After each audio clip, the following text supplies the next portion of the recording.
¿Qué tal? ¿Cómo están? Muy buenas tardes. Bienvenidos a su programa Fiscal en Serio. Soy su servidor, Juan Raúl López Villa. Gracias por estar con nosotros. Y en esta ocasión tengo el honor de haber sido invitado para presidir este programa tan importante aquí en CADEFI. Y tenemos un invitado estelar, un invitado que además de ser un experto en la materia fiscal, y me consta, tengo el honor de que sea un gran amigo. Me refiero al licenciado Gabriel Suárez Ostarroz. Gracias, compañero. Doctor, muy amable, gracias por la invitación. Sin duda es un tema que nos va a causar bastantes preguntas y controversias. Sin embargo, espero que durante el trayecto de esta plática se vayan dilucidando todas y cada una de ellas y se logre llegar a un consenso en el cual podamos determinar algo de luz respecto a este tema tan intrínseco. Así es, pues antes que nada vamos a referir a qué tema nos vamos a citar en esta ocasión. Es muy amplio, parecería inagotable, y en primera instancia se refiere a la forma a través de la cual o mediante la cual el contribuyente debe de acreditar la materialidad de las operaciones. Pero para poder llegar y aterrizar a ese punto, salvo su mejor opinión, licenciado, pues tendríamos que retomar ese punto y recordar que a partir de 2014 introduce por primera vez la autoridad, derivado por supuesto de esta presión internacional de las 15 acciones del proyecto BEPS de la OCDE, pues una serie de puntos, una serie de requerimientos a nivel internacional de todos los miembros, de todos los estados y jurisdicciones que pertenecen a este organismo supranacional, pues para efecto de que tengan la necesidad de incorporar en un plazo máximo de 2 años pues esta serie de cambios, y que México gradualmente lo ha llevado a cabo.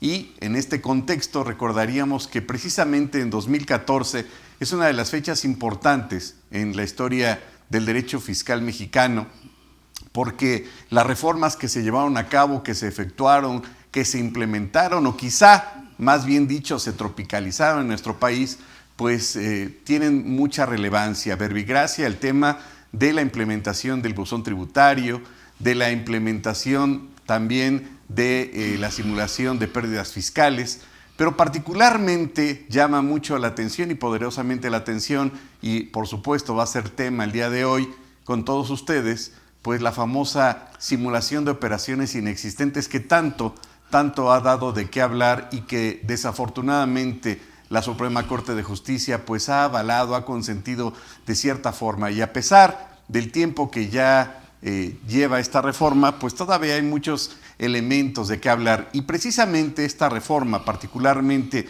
con la implementación del 69, introdujo a nivel jurídico por primera vez el concepto de la famosa materialidad, pero paradójicamente el 69B no hace una sola referencia del concepto de materialidad, y lo encontramos en la parte de las infracciones, de las sanciones, donde sutilmente la autoridad legislativa ya hace referencia de la materialidad de los actos jurídicos del gobernado. Y hay mucho de qué hablar. Partiríamos entonces, licenciado, si no tiene inconveniente, pues de recordar brevemente este procedimiento, en qué consiste. Yo le llamaría un procedimiento sui generis, porque también pues no está contenido exclusivamente en el 69B, sino también en la jurisprudencia de la Corte en 2019 y en el 69B ter. Y con ello entonces entendemos que es un procedimiento administrativo en donde la autoridad pues lleva a cabo una notificación muy discutible, diría yo al día de hoy, que no encuadra o no tiene ese parangón o parámetro o referencia del 134 del Código Fiscal de la Federación. Es decir, la autoridad podríamos señalar que establece varias causales para el inicio de este procedimiento administrativo, y la primera y quizá más importante de ellas es cuando la autoridad detecta que presumiblemente el contribuyente, presunto EFO diríamos, es decir, empresa que factura operaciones simuladas, pues la autoridad detecta que ha estado emitiendo comprobantes fiscales digitales sin contar con activos, infraestructura, etcétera, que todos ya sabemos, y con ello esa sería la primera causal. En este tenor, en ese mismo primer párrafo, establece otra causal. ¿Cuál? La ilocalización del contribuyente. Y con estos elementos, pues empieza este procedimiento administrativo sui generis y se le da la oportunidad, en teoría, al presunto al presunto contribuyente que está simulando operaciones, pues para que cumpla con el debido proceso, para que se le dé ese derecho de réplica, y refiere, si no me equivoco, licenciado, que tiene el EFO un plazo de 15 días para manifestarlo a que a su derecho convenga, pero no nos da una referencia exacta, puntual, concreta, y nos señala que esos 15 días comenzarán a correr a partir de la última publicación.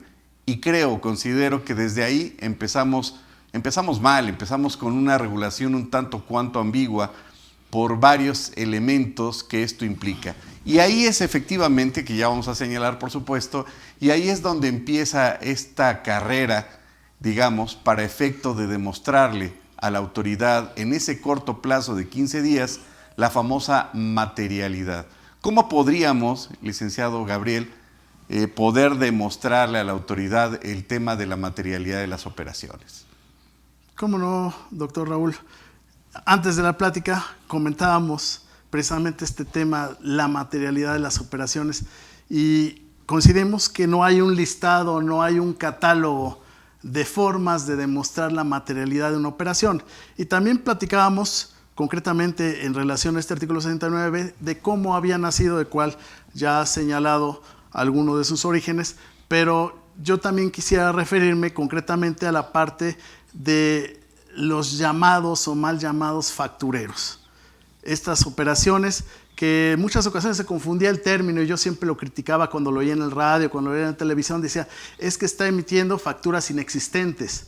No, las facturas plenamente tienen valor jurídico pleno hasta que se demuestra lo contrario, que se inicia el procedimiento que has comentado. Sin embargo, la factura es legal, la factura es procedente, sin embargo, se está cuestionando lo que hay detrás del servicio que está amparando ese comprobante fiscal digital, que en este caso son operaciones que yo siempre las he manifestado como operaciones que no son, que se transmite un bien material tangible, sino más que todo son asesorías, capacitación, asesoría administrativa, y vemos en ese tipo de facturas que se emiten millones de pesos por esos servicios de asesoría financiera, asesoría... Intangibles, ¿no? Así es. Entonces, precisamente, no criticamos este punto de vista del 69, en donde sí hay empresas que se dedicaban efectivamente a facturar operaciones que no existieron para simular precisamente ese acto jurídico.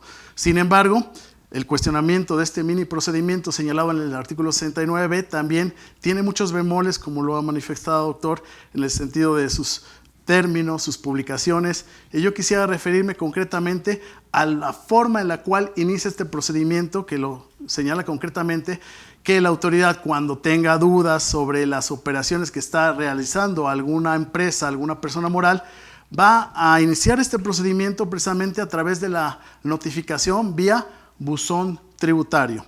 Y a mí me gustaría platicar muy cortamente del buzón tributario, porque recientemente hemos tenido casos en los cuales desafortunadamente todavía no están los usuarios del sistema fiscal muy compenetrados con el buzón tributario. Y les digo esto porque he visto casos en los cuales me han llegado a mí a presentar algunos cuestionamientos en relación a que no abrieron el buzón tributario en el momento en que tenían que hacerlo. Recordemos que en el buzón tributario hay dos momentos. El primer momento es cuando se manda, precisamente traje un ejemplo, de la constancia, esto que es el aviso electrónico de notificación pendiente en buzón tributario. Entonces, ¿cómo iniciaría este procedimiento? Primero, la autoridad del Servicio de Administración Tributaria nos manda a los medios de contacto autorizados, en este caso el número celular o correos electrónicos, un aviso en el cual nos está indicando que hay una notificación pendiente en el buzón tributario, que tenemos el plazo de 3 días para aperturar esa notificación, y en el caso de que no lo hagamos, esa notificación va a tener plenos efectos jurídicos a partir del 4.º día. Y en ese sentido vamos a estar notificados aun y cuando no hubiésemos abierto ese archivo que contiene el acto administrativo por el cual se iniciaría el procedimiento para la comprobación de esas materialidades de las operaciones. Y en ese sentido sí quiero hacer hincapié, porque hay muchas ocasiones en las cuales no se checa el buzón tributario, se manda el aviso, que ya les comenté, este aviso electrónico, y posteriormente, al no haberse aperturado al cuarto día, se manda concretamente la constancia de notificación electrónica con el archivo acto administrativo adjunto, y en ese sentido hay ocasiones en las cuales se les va el término y desafortunadamente estamos sujetos a términos en la materia fiscal federal y todos términos, y en este sentido pues se precluye el derecho para hacer valer algún medio de defensa, a manifestar lo que nuestro derecho convenga, tales como el caso del 69, que nos dan el plazo de 15 días a partir de que nos notifican para que nosotros podamos desvirtuar esas supuestas irregularidades detectadas por la emisión de estos comprobantes. ¿Y qué es lo que cuestiona básicamente el Servicio de Administración Tributaria? El que no tenga la empresa los recursos materiales, financieros y humanos para haber soportado la prestación de ese servicio. Y en ese sentido, pues el tema comienza a tomar mucho interés porque son las formas en las cuales ahora la carga de la prueba se le revierte al contribuyente, y es donde nosotros tenemos que demostrarle que sí contamos con los recursos financieros, materiales y humanos para haber prestado ese servicio a esa persona a la cual se le llevó a cabo esa factura, y que ahora el Servicio de Administración Tributaria está cuestionando sobre su materialidad. Y me comentaba el doctor, concretamente, hay un listado, hay un catálogo de formas en la cual nosotros podemos decirle a la autoridad, estos son los medios idóneos, pruebas idóneas para que nosotros podamos decir, con esta es la prueba madre con la cual voy a demostrar la materialidad de mis operaciones y me voy a salvar de una publicación definitiva en la cual se me va a incluir como una empresa que factura operaciones inexistentes. Y yo creo que la controversia viene aquí porque no hay, para mí, desde ese punto de vista, un catálogo concreto. Podemos decir que hay ciertas pruebas con mayor peso, pero a final de cuentas siempre quedarán al libre arbitrio de la autoridad y de un tribunal. Claro, hay mucha tela donde cortar y tan solo vamos en el primer párrafo. En este contexto hay que recordar que en este primer párrafo que hemos aludido, establece que la autoridad, cuando detecte que un contribuyente ha estado emitiendo comprobantes fiscales digitales, al referir que la autoridad detectó que un contribuyente ha estado en esa conjugación de ese verbo, entendemos que la autoridad incluso podría referirse a 5 años para atrás. Así es. Y al referirse a 5 años para atrás viene un punto excelso, interesante, sobre qué elementos de prueba tendría entonces la autoridad para tener la certeza que hace 4, 5 años, 3 años, X contribuyente no contaba con esos activos personal e infraestructura. Pero hay que recordar, como bien lo decía el licenciado Gabriel, que el artículo 68 del Código Fiscal previene ya desde hace muchos años, prácticamente desde que se emitió el Código Fiscal en 1988, que todos los actos de la autoridad se presumen legales, salvo prueba en contrario. Y en este contexto, si el contribuyente por X o Y situación pues no advirtió esa notificación, digamos la más precisa, la que sí regula el 134 en la fracción primera, a través de la cual se establece que los actos o resoluciones de las autoridades fiscales se podrán notificar vía buzón tributario, vía correo certificado y o vía personal, por supuesto. Y en este contexto el particular va a contar con esos escasos 15 días para poder demostrar la materialidad. Pero en este contexto entendemos a final del día que también la autoridad ya tiene pues casi toda la documentación a su alcance. Yo no le voy, sino el presunto EFO, pues no le va a mandar el CFDI porque ya los tiene, no le va a mandar las declaraciones porque ya las tiene.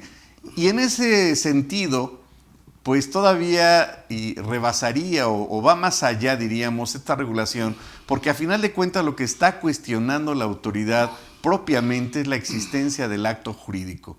Y ahí tocamos un tema verdaderamente delicado, en el sentido de hasta qué punto una autoridad administrativa, como lo es el SAT, puede invalidar o puede considerar o valorar la existencia de un acto jurídico. Todo esto sería muy loable si no dejamos de considerar que el Código Civil Federal ya previene desde hace muchos años que el Ministerio Público será el que pueda iniciar un juicio en materia civil ante una autoridad jurisdiccional, ante un juez de lo civil, para promover la nulidad relativa o absoluta de los actos jurídicos cuando sean en perjuicio de la Secretaría de Hacienda y Crédito Público.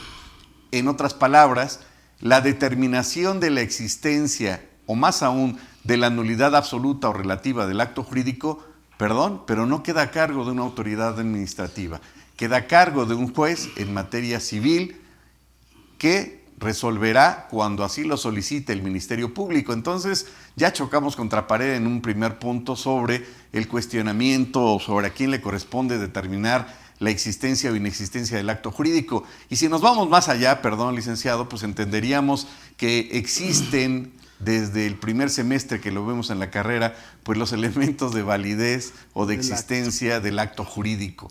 Y con ello implicaría la voluntad de las partes, la licitud en el acto o la solemnidad de las mismas. Fíjense, la voluntad de las partes, que las partes manifiesten esa voluntad, que tengan la capacidad, que haya licitud en el objeto y que se cumpla con las solemnidades. El Código Civil no habla como elementos de existencia el activo personal e infraestructura.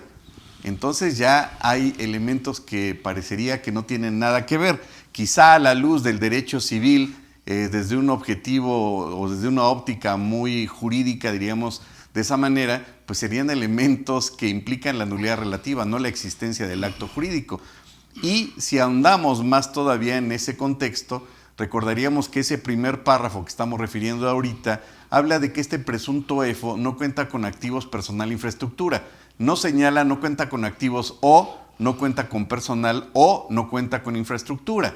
De tal suerte entonces que si este presunto EFO acredita el activo o acredita el personal o acredita la infraestructura, salvo su mejor opinión, pues entonces ya no encuadraría en esta hipótesis del 69.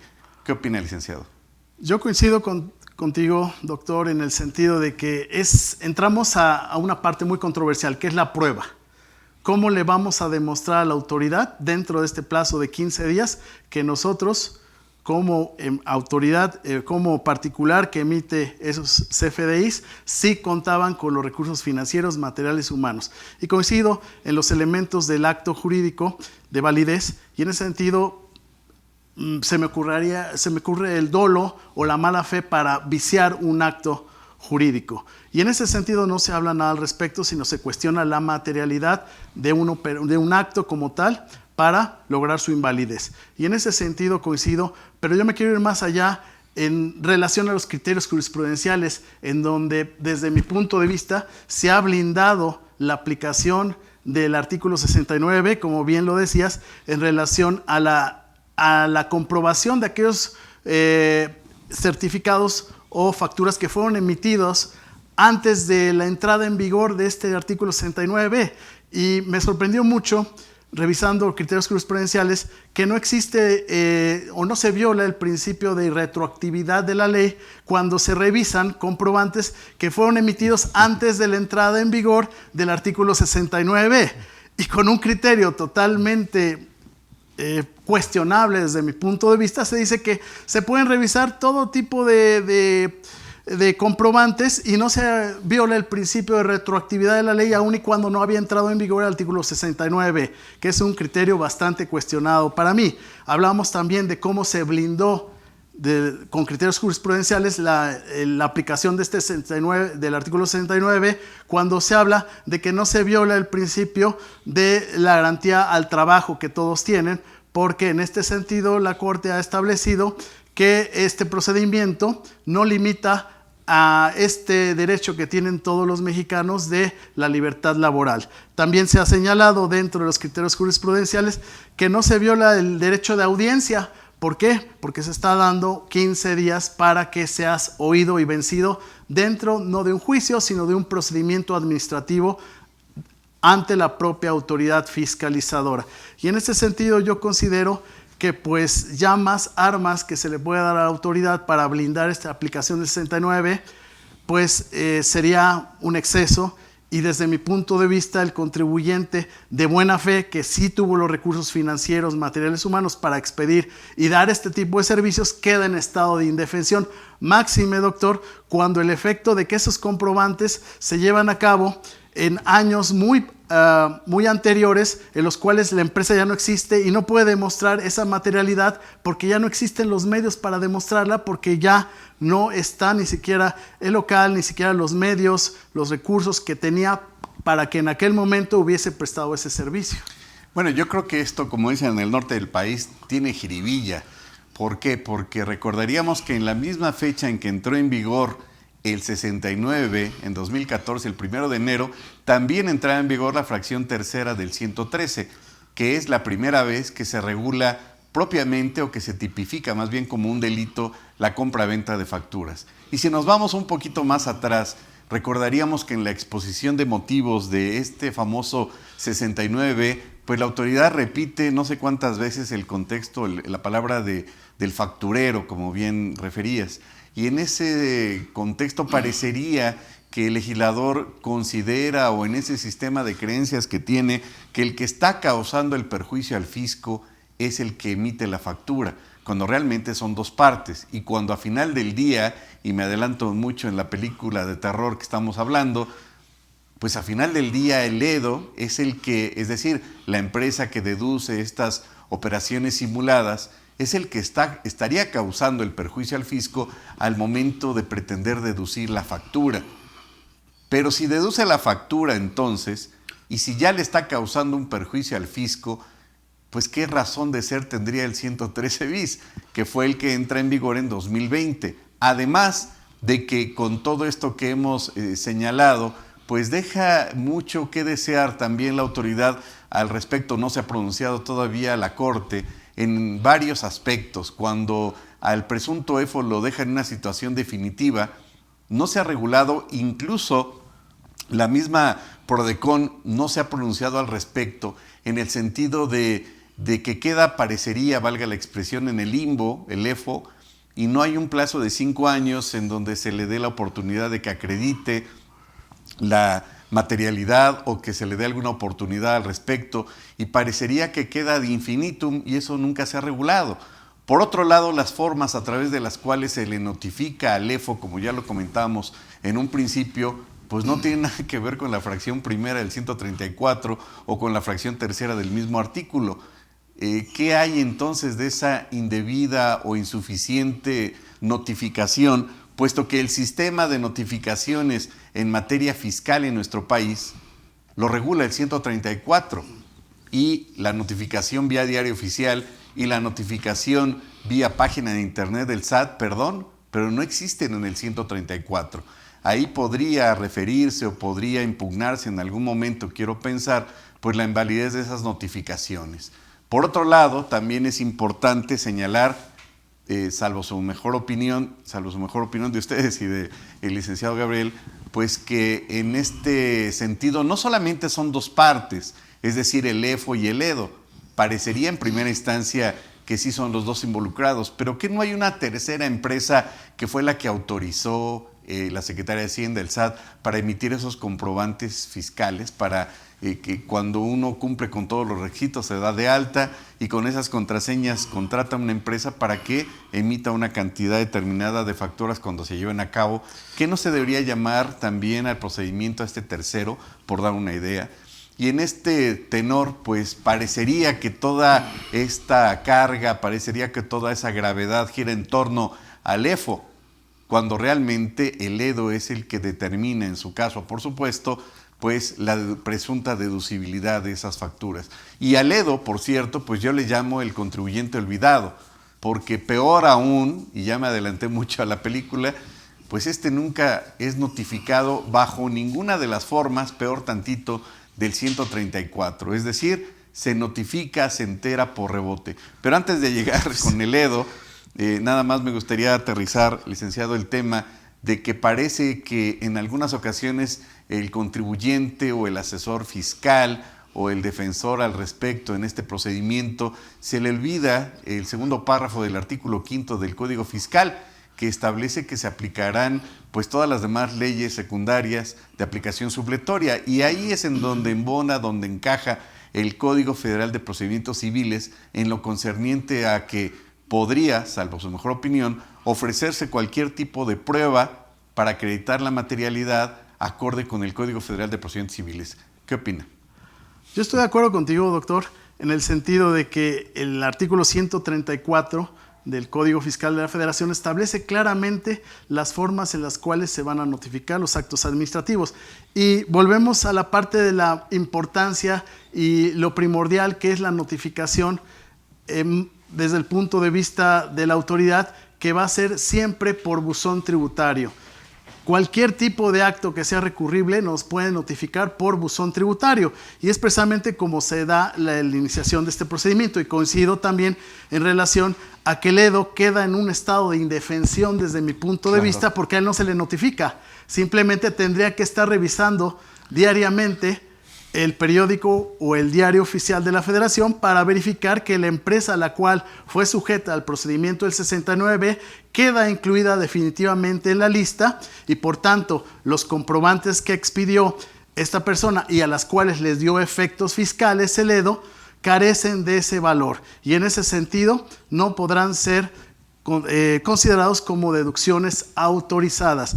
Y en este sentido yo me cuestiono también la parte correspondiente a ¿qué tanta efectividad desde tu punto de vista le puedes ver a este mini procedimiento del artículo 69, cuando qué porcentaje se pueden llegar a desvirtuar de todas aquellas empresas que han sido ya fiscalizadas como empresas que facturan operaciones inexistentes, y qué tanto debemos de confiar en un Tribunal Federal de Justicia Administrativa, en el sentido de que ahí sí se nos va a hacer una valoración adecuada de esas pruebas que acrediten la materialidad de las operaciones que son cuestionadas por el propio Servicio de Administración Tributaria. Y en ese sentido, yo sinceramente creo que si somos juez y parte, en este sentido, como lo comentábamos también antes de llegar a esta plática, que si es juez y parte, la autoridad nos va a llevar a cabo un procedimiento y ella misma va a determinar si se desvirtuaron o no esas irregularidades, y en efecto si se consideran operaciones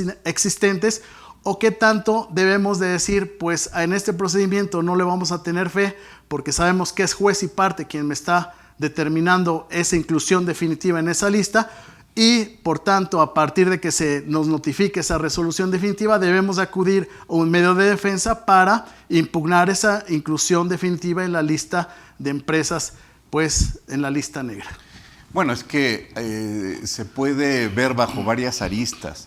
De entrada, el legislador optó por regular un procedimiento en donde parecería que son dos partes, dos procedimientos distintos, cuando está involucrado uno con el otro. Evidentemente el EFO pues es el que presuntamente le vendió las facturas a Ledo, pero es un mismo trámite, es una misma situación que envuelve en un acto a dos personas, pero la autoridad lo reguló en forma independiente.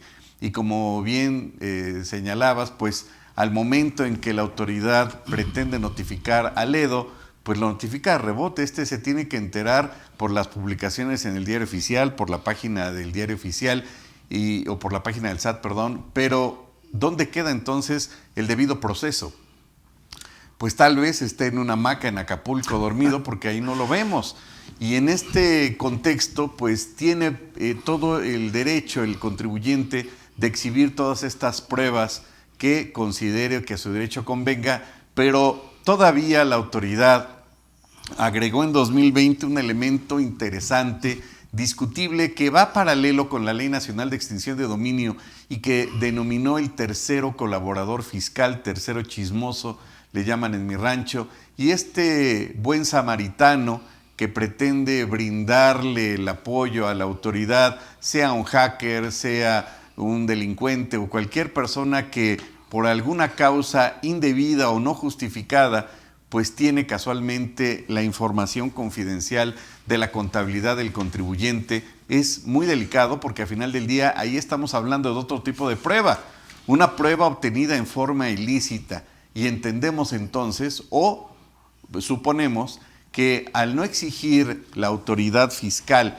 cuando éste le remite a la autoridad, el tercero colaborador le remite a la autoridad todos estos elementos presuntamente de prueba en donde pueda acreditar, entre comillas, la presunta participación del EFO para la simulación de estas operaciones que estamos señalando, pues la autoridad no le establece en el 69 ter mayores requisitos más que hayan sido obtenidas legalmente. Pero no lo refiere bajo protesta, a decir verdad.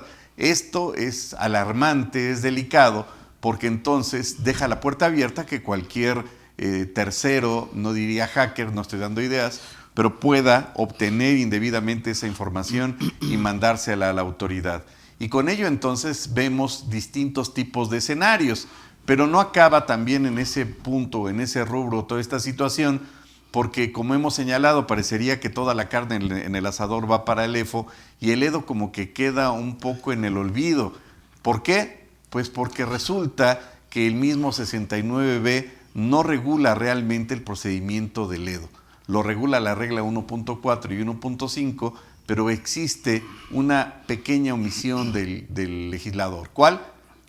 Pues que no existe cláusula habilitante. El octavo párrafo del 69 no establece esta leyenda breve que pudo haber incorporado en este año en las reformas fiscales, como por ejemplo el procedimiento se regulará conforme lo establezcan las reglas de carácter general que para tales efectos publique el SAT, etcétera. Pero no lo hace.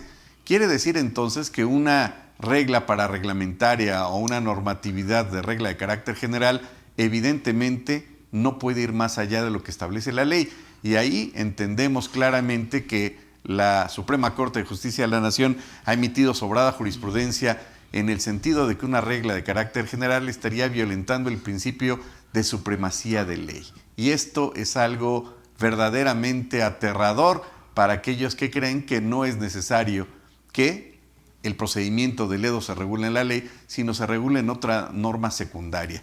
¿Qué opinión te merece esto? Completamente de acuerdo en el sentido de que las reglas de carácter general deben de estar diseñadas para el efecto de la mejor aplicación de las disposiciones fiscales y que de ninguna manera pueden ir más allá de lo que establece la ley o procedimiento de la cual pretenden regular. Desafortunadamente y en la realidad esto no siempre se aplica y coincido en el sentido de que una regla no puede ir más allá de lo que establece una disposición de la cual se pretende su debida regulación. Y yo quiero hacer hincapié en este sentido y refiriéndome otra vez al comentario que haces respecto a los EDOs, que en efecto yo consideraría que quedan un poco en el limbo porque imagínense que tenemos el EDO tiene un plazo de 30 días para el efecto de que a partir de que se publique ese listado definitivo señalado en el cuarto párrafo del artículo 69, se le impone la carga de la ley para establecer que en un plazo de 30 días él debe demostrar a la autoridad que en efecto esas operaciones sí existieron. Pero ¿de qué forma se va a hacer, cómo se va a hacer o cómo nos allegamos a la autoridad para decirle, a ver, yo soy un EDO y en ese sentido tuve conocimiento de que se ha publicado en el Diario Oficial de la Federación esa empresa con la cual yo tuve operaciones y que cuento con un plazo de 30 días en el mejor de los casos cuando tuve conocimiento? Y vamos a poner el caso que estuve checando todos los días el Diario Oficial de la Federación para conocer esa fecha de publicación, porque recuerden que al EDO no se le notifica ni personalmente ni por buzón tributario, simplemente que debe estar al pendiente de una publicación en el Diario Oficial de la Federación. Pero más allá de eso, mi pregunta es, ¿qué tipo de procedimiento es el que tiene que llevar el EDO ante el Servicio de Administración Tributaria ahora para él hacer lo mismo que hizo el EFO ante el propio Servicio de Administración Tributaria? Y bajo la pena o bajo la consigna de que si no lo hacemos, pues entonces, y no procedemos a corregir nuestra situación fiscal, porque ese es el siguiente paso, después de que nosotros desvirtuemos o tratemos de desvirtuar como EDOs esa inexistencia de operaciones, pues en el caso de que no se nos dé la razón, pues tenemos que proceder a corregir nuestra situación fiscal, a presentar declaraciones complementarias en las cuales efectivamente se presente una declaración con saldo a cargo, obviamente, porque ya las operaciones ya no fueron deducibles. Y en ese sentido, si no hacemos eso que nos señala el artículo 69, que viene, la consecuencia es un acto de fiscalización, en donde ahora se le va a cuestionar directamente a través de una auditoría o una revisión al propio contribuyente que aplicó y le dio efectos fiscales a ese certificado que fue declarado ya previamente inexistente por la autoridad administrativa, y en ese sentido la consecuencia es que deberá estar sujeto a una facultad de comprobación que seguramente pues no va a poder desvirtuar dentro de esa auditoría, porque la auditoría, recordemos otra vez que volvemos a ser juez y parte, quien me va a fiscalizar es el propio Servicio de Administración Tributaria, y quien va a calificar si desvirtué o no desvirtué va a ser el propio Servicio de Administración Tributaria. Por eso comenzaba preguntándole al doctor qué tanta fiabilidad puede tener el confiar en ese procedimiento para desvirtuar que en efecto esas operaciones no son inexistentes, sino sí en efecto existieron, se realizaron y tienen los soportes correspondientes, y no precisamente esperar a que termine la auditoría, nos determinen un crédito fiscal millonario y nos den un plazo de 30 días para que lo impugnemos ante un tribunal autónomo que ya no va a ser ya no fue parte de ese proceso, y que él decidirá qué pruebas son tomadas en cuenta de las que aportamos dentro de ese procedimiento para acreditar la existencia y la materialidad de las operaciones que el propio SAT está cuestionando. Bueno, tocaste un punto interesante y que corresponde prácticamente a la cuarta causal que a partir de 2019 desafortunadamente pues la Suprema Corte avaló a través de una jurisprudencia. Es decir, la Corte estableció que se podría llevar a cabo la determinación de inexistencia de estos tipos de actos, de operaciones, a través de las facultades de comprobación. Pero yo creo que esta tesis de jurisprudencia, salvo tu mejor opinión, de verdad que nos daría pie para todo un programa. Es un tema bien interesante porque recordaríamos que el 69, desde su fondo, perspectiva teleológica, de su razón de ser propiamente, se crea específicamente como una facultad de gestión. Yo le llamo la reina de las facultades de gestión, pero la Corte avala a través de esta tesis de jurisprudencia la posibilidad de que la autoridad fiscalizadora pueda determinar la inexistencia de esas operaciones. Y ahí vale la pena detenernos unos minutos, porque nunca refiere en esta tesis de jurisprudencia la Suprema Corte que la autoridad deba utilizar la presunción de operaciones. Ojo, esto es bien interesante y es delicado para la autoridad, puesto que el único sustento o la única justificación y legitimación jurídica para que la autoridad fiscalizadora lleve a cabo la determinación de inexistencia de operaciones es, en materia de facultades de comprobación, es la tesis que acabamos de referir. Pero parecería, salvo tu mejor opinión, que la autoridad lleva esa inercia, y en las facultades de comprobación, por lo menos las que me ha tocado ver, pues la autoridad sigue con esa inercia de la presunción, lo cual es delicado porque obviamente esta tesis de jurisprudencia no hace ninguna referencia a que pueda ejercitar una presunción juris tantum. Y además, recientemente el Tribunal Federal de Justicia Administrativa pues también estableció una tesis, diríamos muy obvia, en donde la autoridad fiscalizadora no tiene que fundamentar las facultades de comprobación del 69B. Sería verdaderamente ridículo, puesto que tendría que llevar a cabo todo el procedimiento que hemos comentado. Entonces, ahí yo creo que hay varios puntos interesantes que pudieran ser materia de impugnación, puesto que la presunción no existe dentro de este procedimiento sui generis, dentro de este procedimiento también creado en el 2014, para que la autoridad presuma. Y como pilón, antes de darte la palabra, pues también recordaríamos que el 42B, si no me equivoco, el Código Fiscal recientemente incorporado al Código Fiscal, habla ahora sí de la presunción de inexistencia de actos jurídicos. Vuelve a utilizar el concepto de la presunción de actos jurídicos que se deba llevar a cabo dentro de las facultades de comprobación, siempre y cuando se refiera a empresas relacionadas. Y aquí viene todo un punto, muy delicado, porque la autoridad nunca nos define qué es un acto jurídico para efectos fiscales, y remite nuevamente con el tema de la simulación, cuando la simulación también se determina vía Código Civil Federal a través de un juicio por parte de un juez, que es el que determine si existió o no simulación. Pero eso, pues como que no le interesa al legislador. ¿Qué opinión te merece? Es un tema muy importante y has tocado precisamente las fibras más sensibles de la aplicación del artículo 69, y yo quiero remontarme un poco a lo que es la competencia material de la autoridad.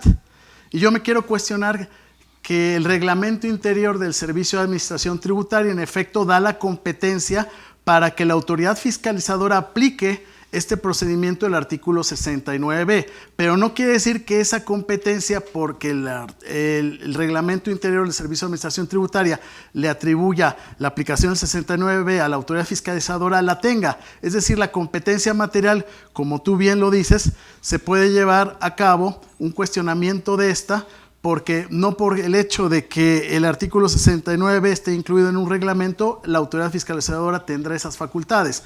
Sabemos que competen concretamente a declarar la inexistencia de un acto jurídico a una autoridad jurisdiccional. Y yo he visto resoluciones en las cuales concretamente auditoría determina la presunción de la inexistencia de operaciones y después de eso determina un crédito fiscal usando la atribución que le da este artículo 69, derivada precisamente del Reglamento Interior del Servicio de Administración Tributaria. Pero volvemos a insistir, la competencia material es cuestionable para la declaración de la inexistencia de los actos jurídicos como tales.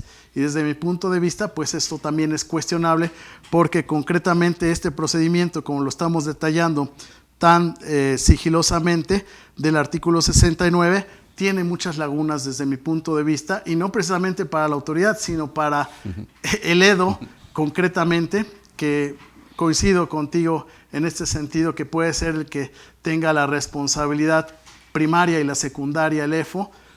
Creo que es así como lo has comentado. Sin embargo, y lo había platicado contigo antes de esta plática, creo que ambos, cuando en efecto existe una operación ya detectada como inexistente y declarada como inexistente, pues creo que ambos tuvieron algo de participación en esta simulación de operaciones para el efecto de reducir la carga tributaria del contribuyente que aplica o le dio efectos fiscales a ese comprobante. Sin embargo, y retomando un poquito mi intervención anterior y la tuya, en el sentido de qué va a suceder cuando no se corrija la situación fiscal del EDO y que la autoridad le da ese plazo y ese de 30 días para que pueda ante la autoridad poder demostrar que sí existieron las operaciones, y que una vez que no lo pueda haber demostrado, se inicien esas facultades de comprobación, una auditoría, una visita domiciliaria, y que le determine un crédito fiscal. Desde mi punto de vista, y la pregunta y ya concretamente es, ¿qué tanta fiabilidad puedes darle a este procedimiento administrativo donde la autoridad es juez y parte, y qué tanta fiabilidad le vamos a dar ya a un tribunal federal autónomo para dirimir esta controversia de inexistencia o inexistencia de operaciones para efectos fiscales? Claro, y aquí llegamos a ese punto neurálgico en donde podríamos preguntarnos hasta qué punto el SAT o las autoridades fiscalizadoras tienen áreas específicas de conocimiento profundo, así como le llaman ahora revisión profunda, de conocimiento profundo de los nuevos nichos o negocios que han surgido con la nueva tecnología, pero que también, curiosamente, se han disparado a partir de la pandemia. Y esto es bien delicado porque entenderíamos que la autoridad fiscalizadora o la autoridad que lleva a cabo el procedimiento del 69, pues supondríamos o pensaríamos que tiene una serie de expertos que conocen de todo, que son todólogos, ¿no? No se diga en el tema de razón de negocios, que sería algo semejante, pero en ese contexto entenderíamos o presumiríamos que la autoridad cuenta con especialistas de todos los rubros, ¿no? Y hoy en día con el e-commerce, pues vemos que existe una variedad casi infinita de negocios fundados esencialmente en la cuestión de lo intangible. La pregunta sería si realmente esas personas que son los que van a valorar o determinar la viabilidad de estas pruebas que conforman la materialidad realmente son expertos al respecto, o a la inversa, o más bien la autoridad le pediría al contribuyente que exhiba aquellas pruebas que ella considera necesarias para acreditar esa operación, lo cual es más que delicado. Es decir, sería a criterio o a consideración de lo que la autoridad piensa o considera ese tipo de operación requiere, pero no en la praxis, en el día a día, ¿no? Me han comentado algunos clientes, algunos contribuyentes, que incluso han proporcionado información para efectos de acreditar la materialidad que en forma habitual no se utilizan, pero con el afán de que la autoridad esté satisfecha de que se cumple con esos requisitos, pues le remiten ese tipo de pruebas cuando en la práctica no se utilizan.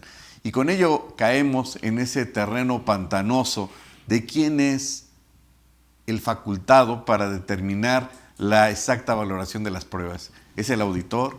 ¿Es su jefe? El auditor tiene facultades, puede determinar la valoración, en qué momento lo puede señalar, y más aún, por lo menos en lo que me ha tocado ver en mi experiencia, de manera recurrente los auditores pues tienden a, les gana, digamos, la prisa, y en las actas de inicio, parciales y demás, pues ya señalan que esos documentos carecen de valor, etcétera.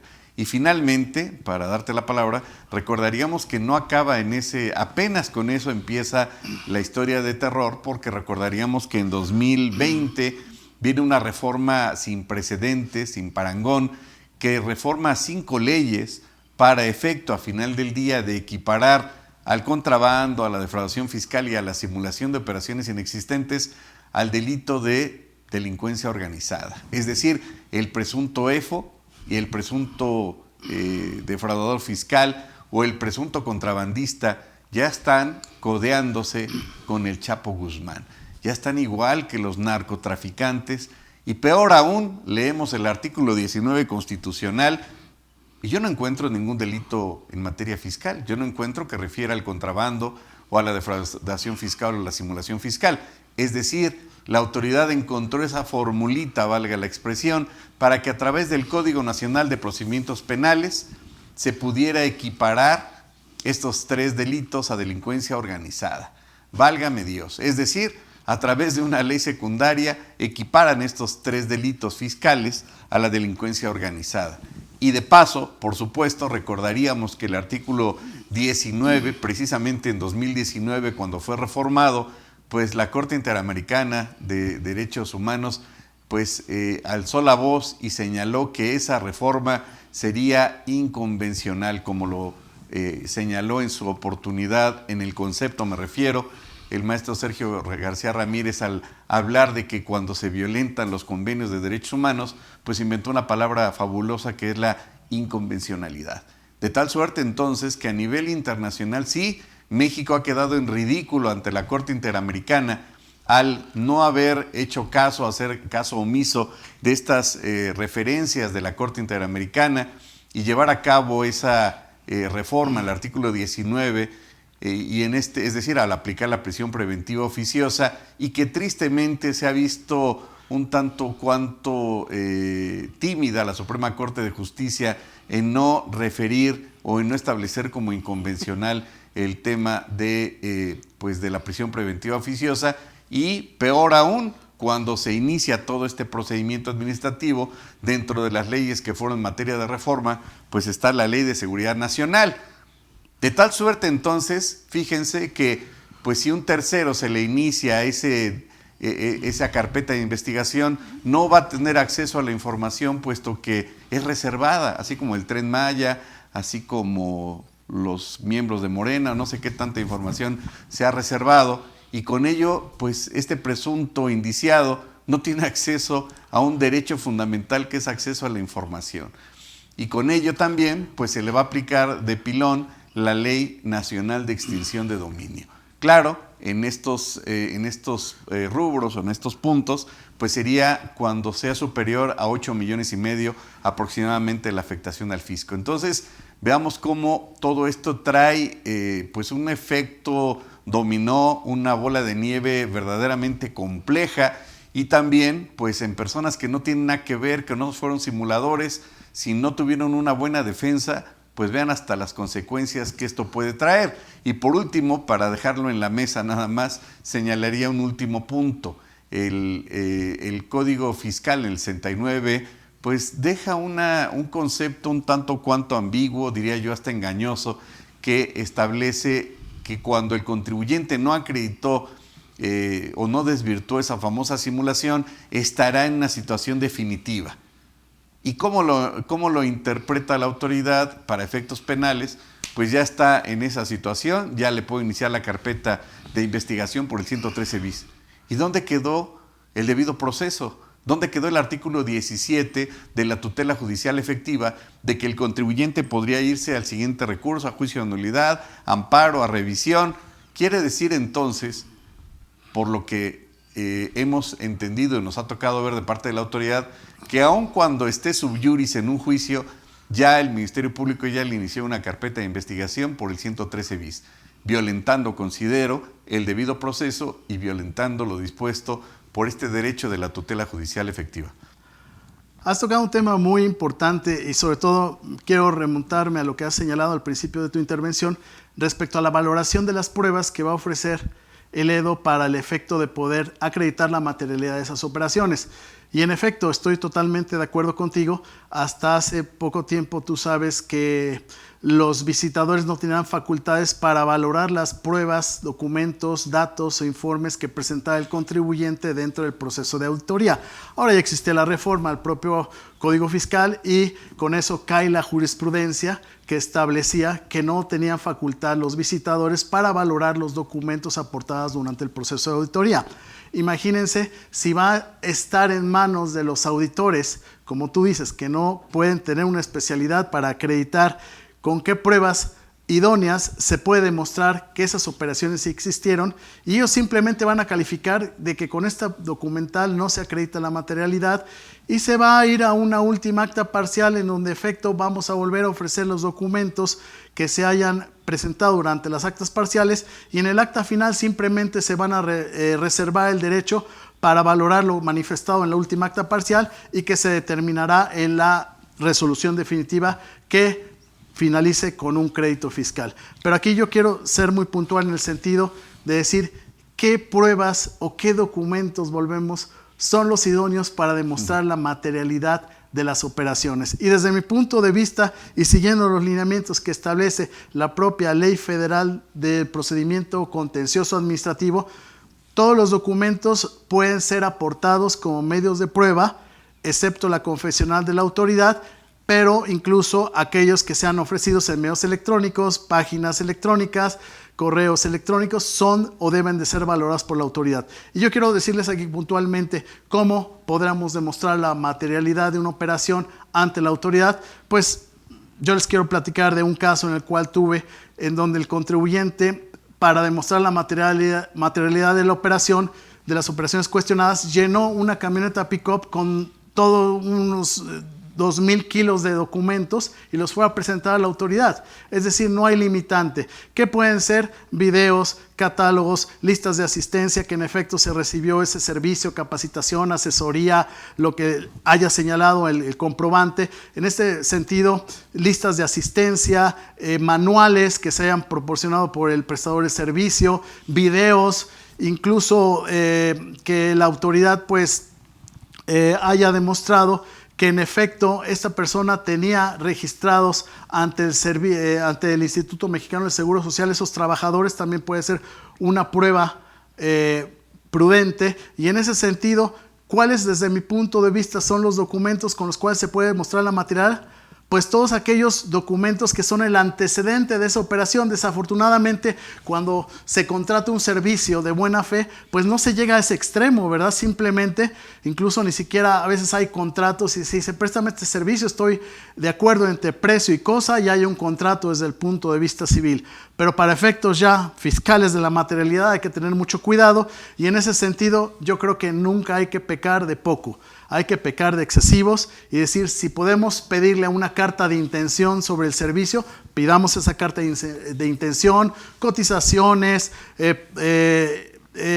metas esperadas después de esa asesoría, capacitación, adiestramiento, todos los bitácoras de asistencia, incluso informes de cada curso o asesoría que se dio y los resultados benéficos al final que influyeron positivamente en la empresa. Yo diría que son todos antecedentes, contratos protocolizados, contratos que se lleven a cabo de una manera cierta para el efecto de que se pueda determinar que en efecto existió esa prestación de servicios y que la autoridad pues se queden aprietos al momento de tener que valorar todas las documentales y que si en este caso no les quiere dar valor probatorio pleno el propio autoridad fiscalizadora, pues tendríamos que ir a una autoridad jurisdiccional en la cual sí en su efecto valorará en su justa dimensión cada una de las pruebas aportadas. Bueno, es que hablar de pruebas no acabaríamos. En el punto concerniente a la información contenida en medios electrónicos, recordaremos que el 210A del Código Federal de Procedimientos Civiles ya prevé que cualquier documento, información contenida en medios electrónicos tendrá validez. Pero para ello tendríamos que recordar que se tendría que ofrecer a través de una pericial, porque puede ser, como llega a suceder, pues que el contribuyente lleva a cabo esa operación por vía de WhatsApp o por vía de correo, y con ello pues tendría que hacerse a través de un perito, el peritaje correspondiente, valga la redundancia, para efecto de decir, pues salió de tal computadora, lo llevó a cabo fulano de tal, y con ello pues poderle demostrar o acreditar la existencia de ese acuerdo de voluntades que llevó a cabo el contribuyente con pues la empresa que le vendió esos bienes. Independientemente de las fe de hechos ante notario público o cualquier otro tipo de documental, pues tendría, como lo hemos señalado, que remitirse al Código Federal de Procedimientos Civiles, y todas las pruebas que refiere este código en ese capítulo, pues serían válidas para poderlas ofrecer. Pero también, antes de continuar y también con todo gusto continuar, ¿sí hay señal? ¿Estamos bien? Correcto. En ese contexto, tendríamos también que cerrar el círculo, ¿estás de acuerdo?, en señalar las otras causales, porque ya habíamos señalado que es cuando la autoridad lo detecte, que es cuando el contribuyente esté ilocalizable, que es por el tercero colaborador fiscal, que es por las facultades de comprobación de las autoridades fiscales, y nos faltarían otros dos requisitos.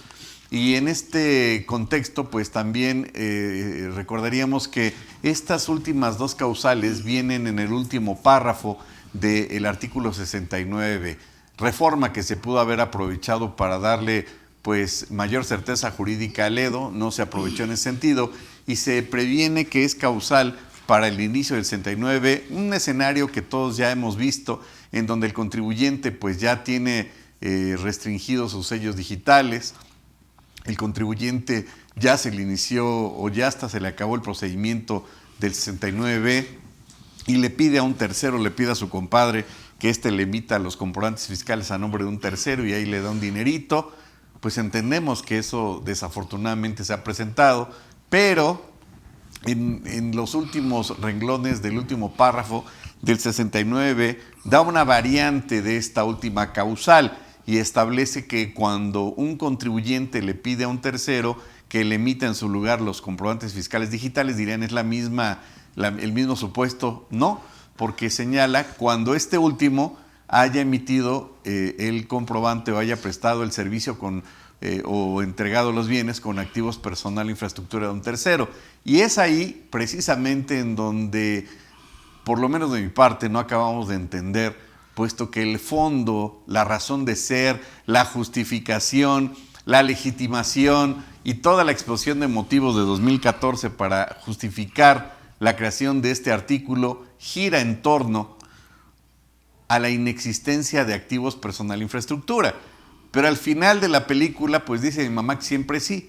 Entonces parecería que la misma autoridad se dio un balazo en el pie y que considero sería muy complejo que ella misma pueda acreditar que un tercero le prestaron un CFDI y que este tercero que le prestó el CFDI utilizó sus propios activos personal e infraestructura. Es decir, ¿bastará con la mera presunción? Yo digo que no, porque finalmente, antes de darte la palabra, pues recordaríamos y también dar la palabra al público que nos está haciendo el gran favor de escuchar, pues en este contexto recordaremos que se inicia el 69 con la presunción juris tantum, pero no se puede convalidar una presunción, claro, a menos que el contribuyente no exhiba nada, me queda claro.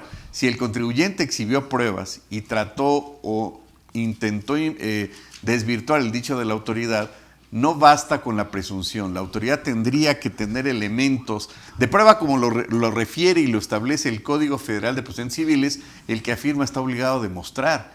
Entonces la autoridad no se puede quedar con una mera presunción, el contribuyente exhibe las pruebas, entonces ya la presunción se convalida. Yo creo que ahí habría un vicio.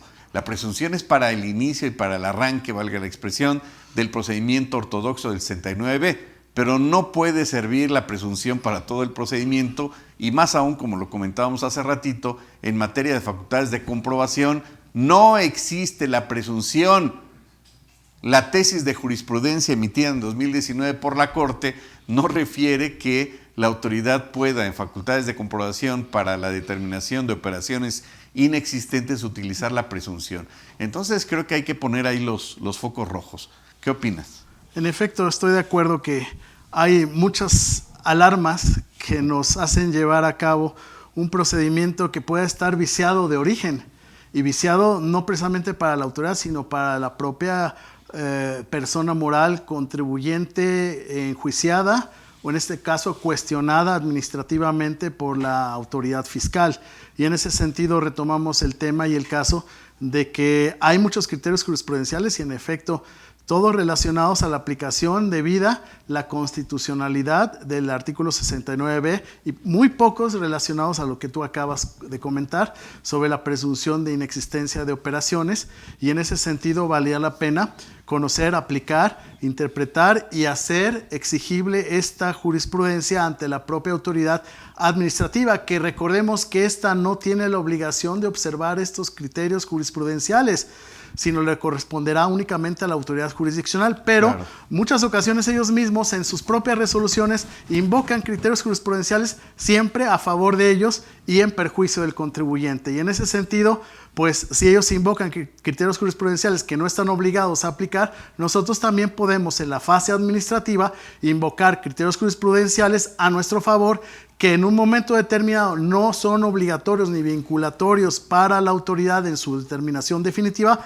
pero que sí van midiendo la legalidad de su acto y que éste puede tener vicios graves de fondo y de forma en un juicio jurisdiccional, en una controversia jurisdiccional ante la autoridad competente. Y en este sentido siempre es importante conocer y estar actualizado de estos medios. Claro, y esto se vincula, antes de darle la palabra al público que amablemente nos hace algunas preguntas, pues que este punto rebasa el aspecto de la legalidad y yo me atrevería a señalar, ya llega el tema de la inconvencionalidad, porque el debido proceso pues es un derecho fundamental y es un derecho humano, ¿no? Y en este contexto pues estaría violentando, atropellando, violando pues el derecho al debido proceso, al no darle vista, por ejemplo, en términos de legalidad al EDO, como ya habíamos comentado en la forma en que se le notifica, y esto involucraría evidentemente en la demanda de nulidad aspectos de convencionalidad que se deben de revisar ex oficio.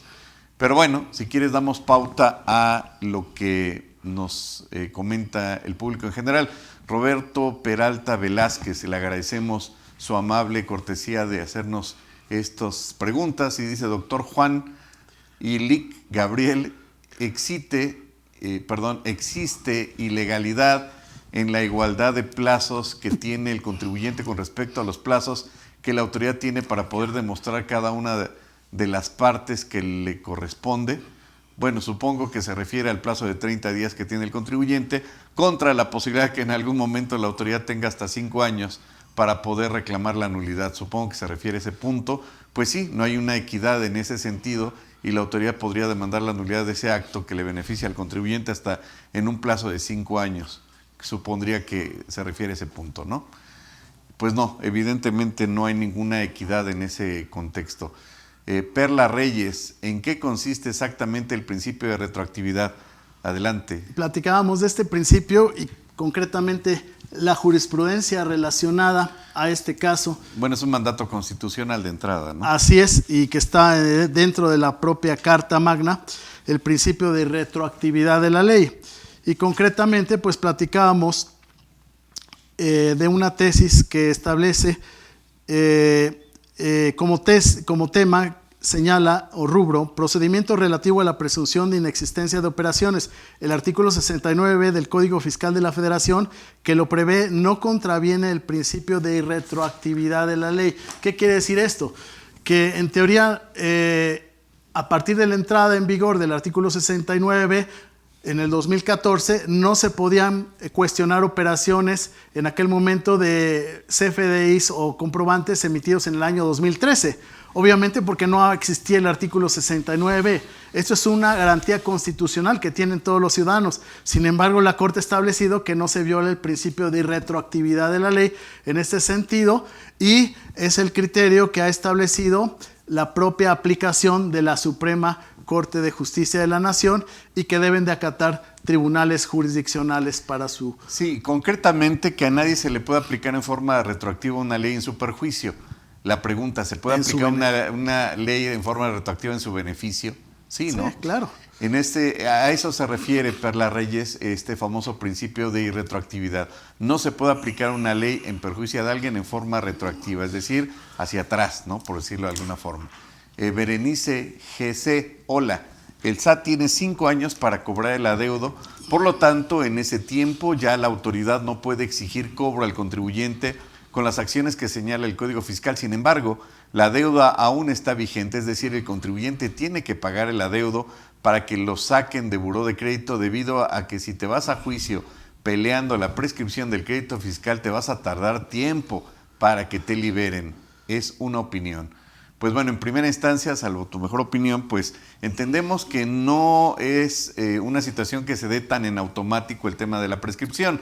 El Código Fiscal previene que para efecto de que se pueda reclamar este derecho por parte del contribuyente, es decir, la autoridad tiene hasta 5 años efectivamente para hacer valer un crédito fiscal, siempre y cuando no esté ilocalizable el contribuyente a criterio de la autoridad, siempre y cuando no exista un medio de defensa de parte del contribuyente, y siempre y cuando no haya existido un cobro a lo largo de estos 5 años. Dicho de otra manera, si la autoridad llega a requerirle de pago al contribuyente y lo encuentra, está localizable el día 29 de diciembre del cuarto año, ¿no? Del cuarto año con 11 meses y 29 días, a partir de ese momento se vuelve a extender ese derecho de la autoridad y ya no aplicaría la prescripción. ¿Por qué? Porque algunos contribuyentes dicen, no, pues nunca me notificó, y por ahí le llegó un requerimiento, por ahí le llegó un buzón tributario. Pero recuerden que incluso la autoridad hasta puede embargar artículo 151 bis, si no me equivoco, por vía de buzón tributario. Entonces es algo, ya no es tan sencillo, valga la expresión, como podríamos entenderlo. Puede que la autoridad diga, pues no aplicó la prescripción, y que lo señale en juicio. ¿Por qué? Porque yo lo fui a requerir, no lo encontré, estaba ilocalizable, y ahí se suspende la prescripción.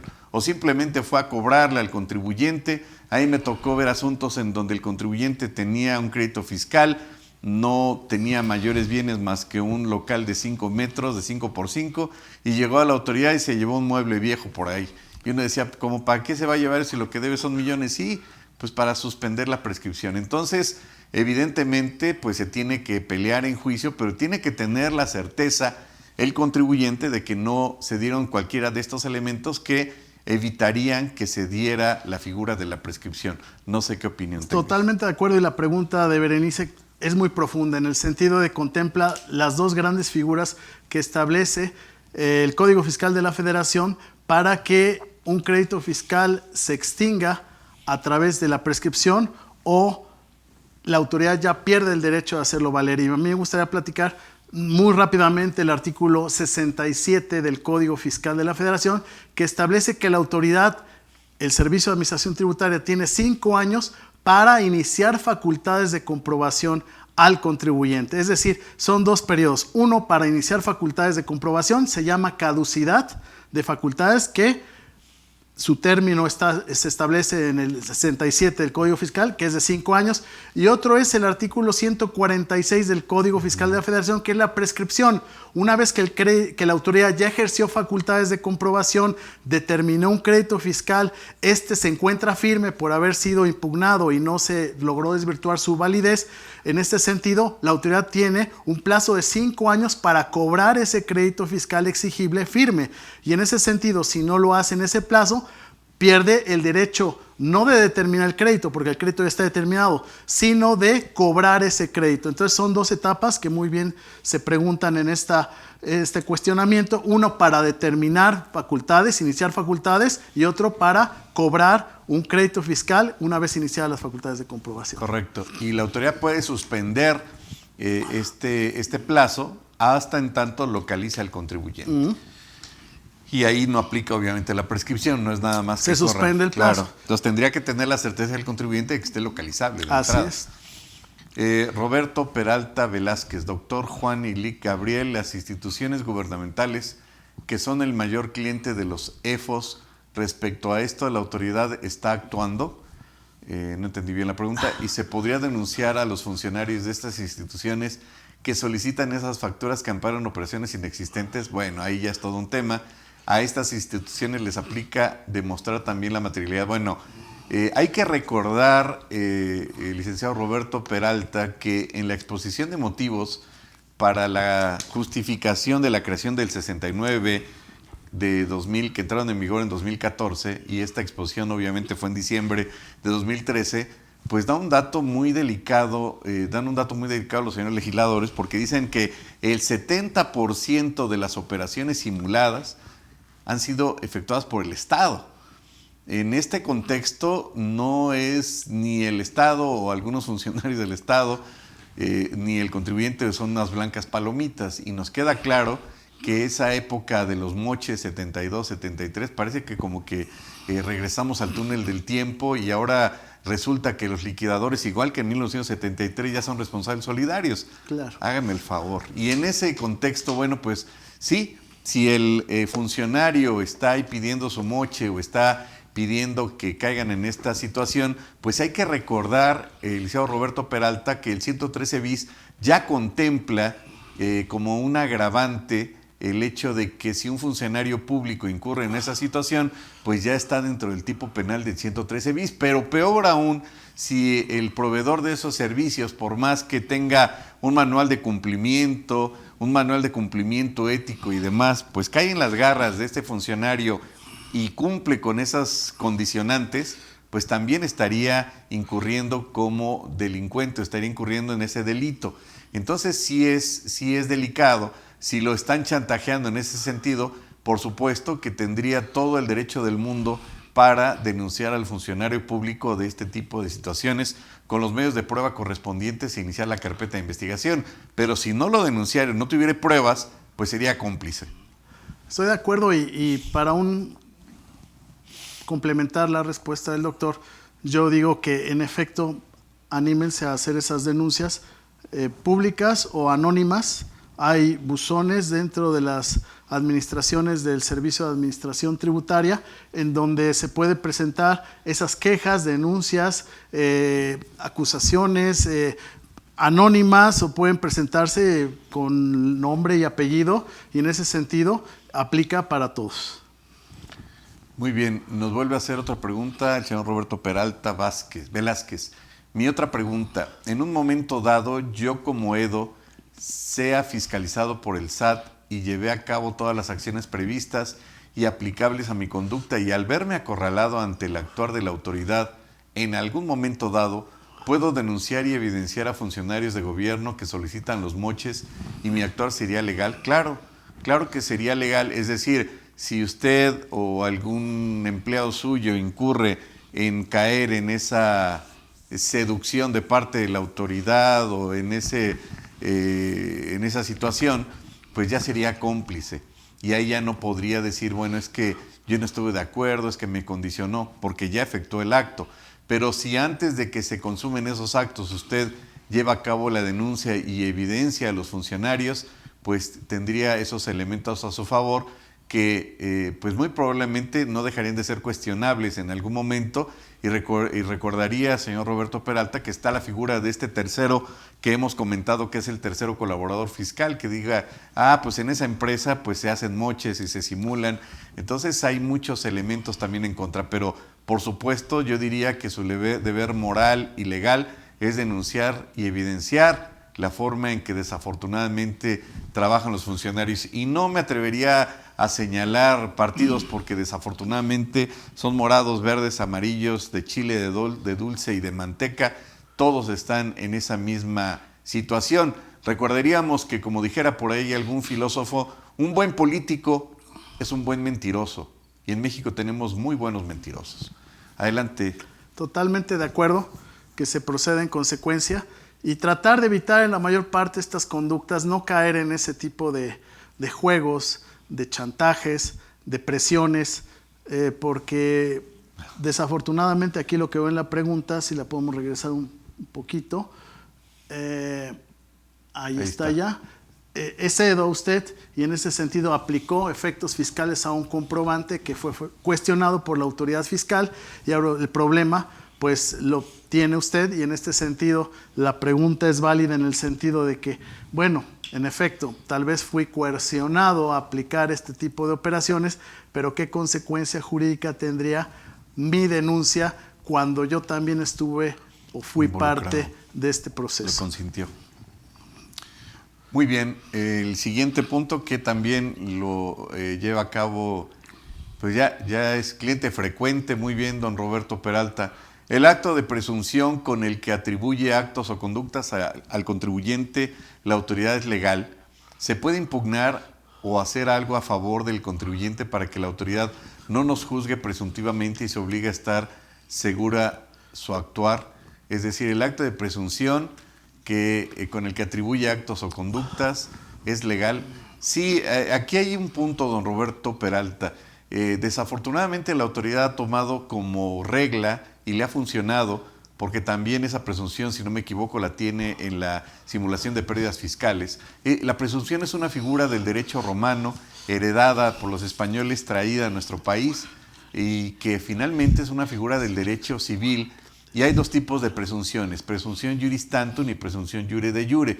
Presunción juris tantum es cuando la autoridad, valga la redundancia, presume que se haya llevado un acto, pero le da vista o le da derecho al particular para que se defienda, para que manifieste lo que a su derecho convenga y desvirtúe el dicho de la autoridad. La presunción jure de jure es cuando la autoridad presume, pero ya no le da esa oportunidad al contribuyente porque ya la confirma como válida. Yo consideraría que esta presunción va más allá, porque es una presunción de una simulación, y la simulación, como lo hemos señalado en este foro, pues tiene que agotarla por la vía civil.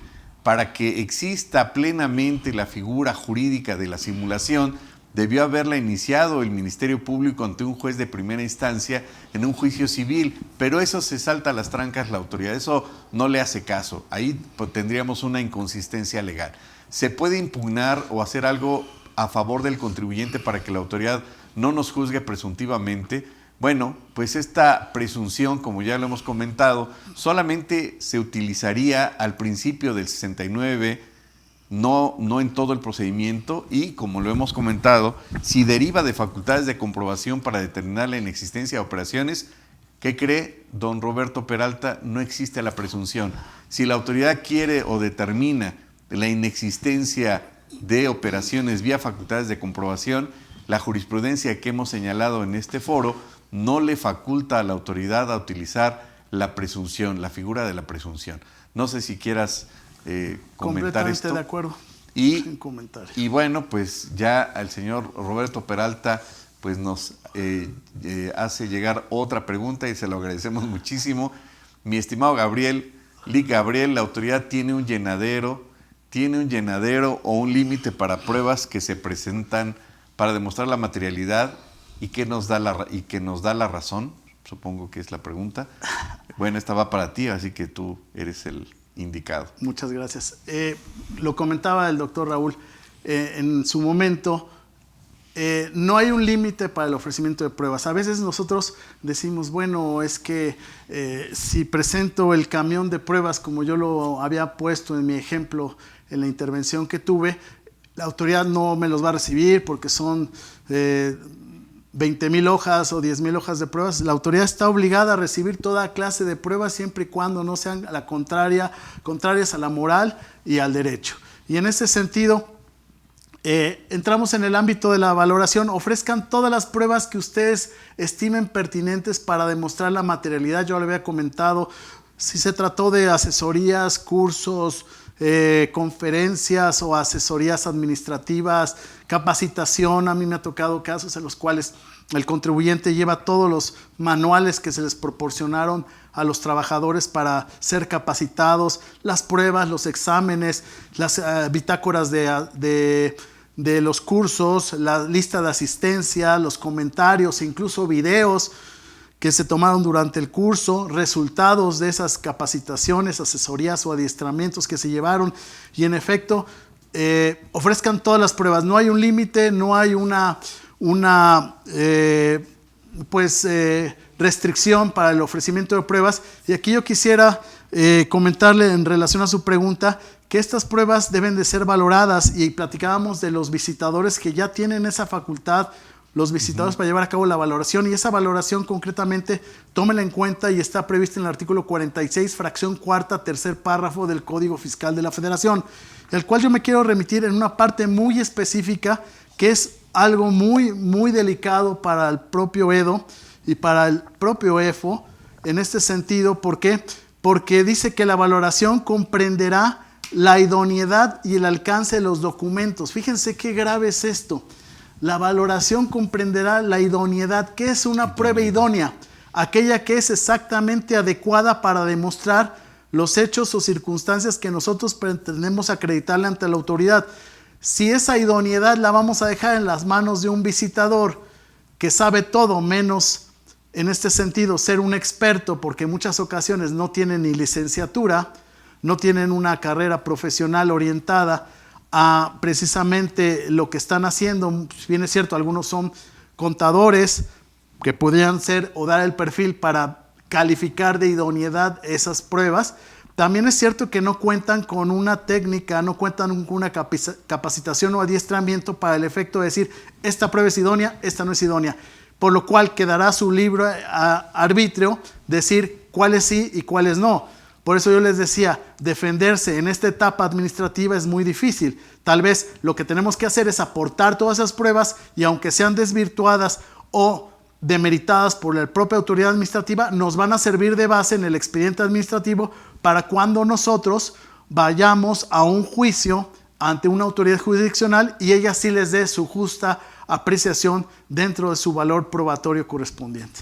Bueno, aquí hay mucha tela donde cortar, complementaría lo que acabas de señalar, puesto que la autoridad sí va a valorar en términos de esta reforma reciente del 46, fracción tercera que refieres, pero también hay que recordar que existen dos tesis de jurisprudencia, una de 2013 y otra de 2015, si no me equivoco, de la Corte, que establecen que los auditores carecen de facultades para valorar las pruebas.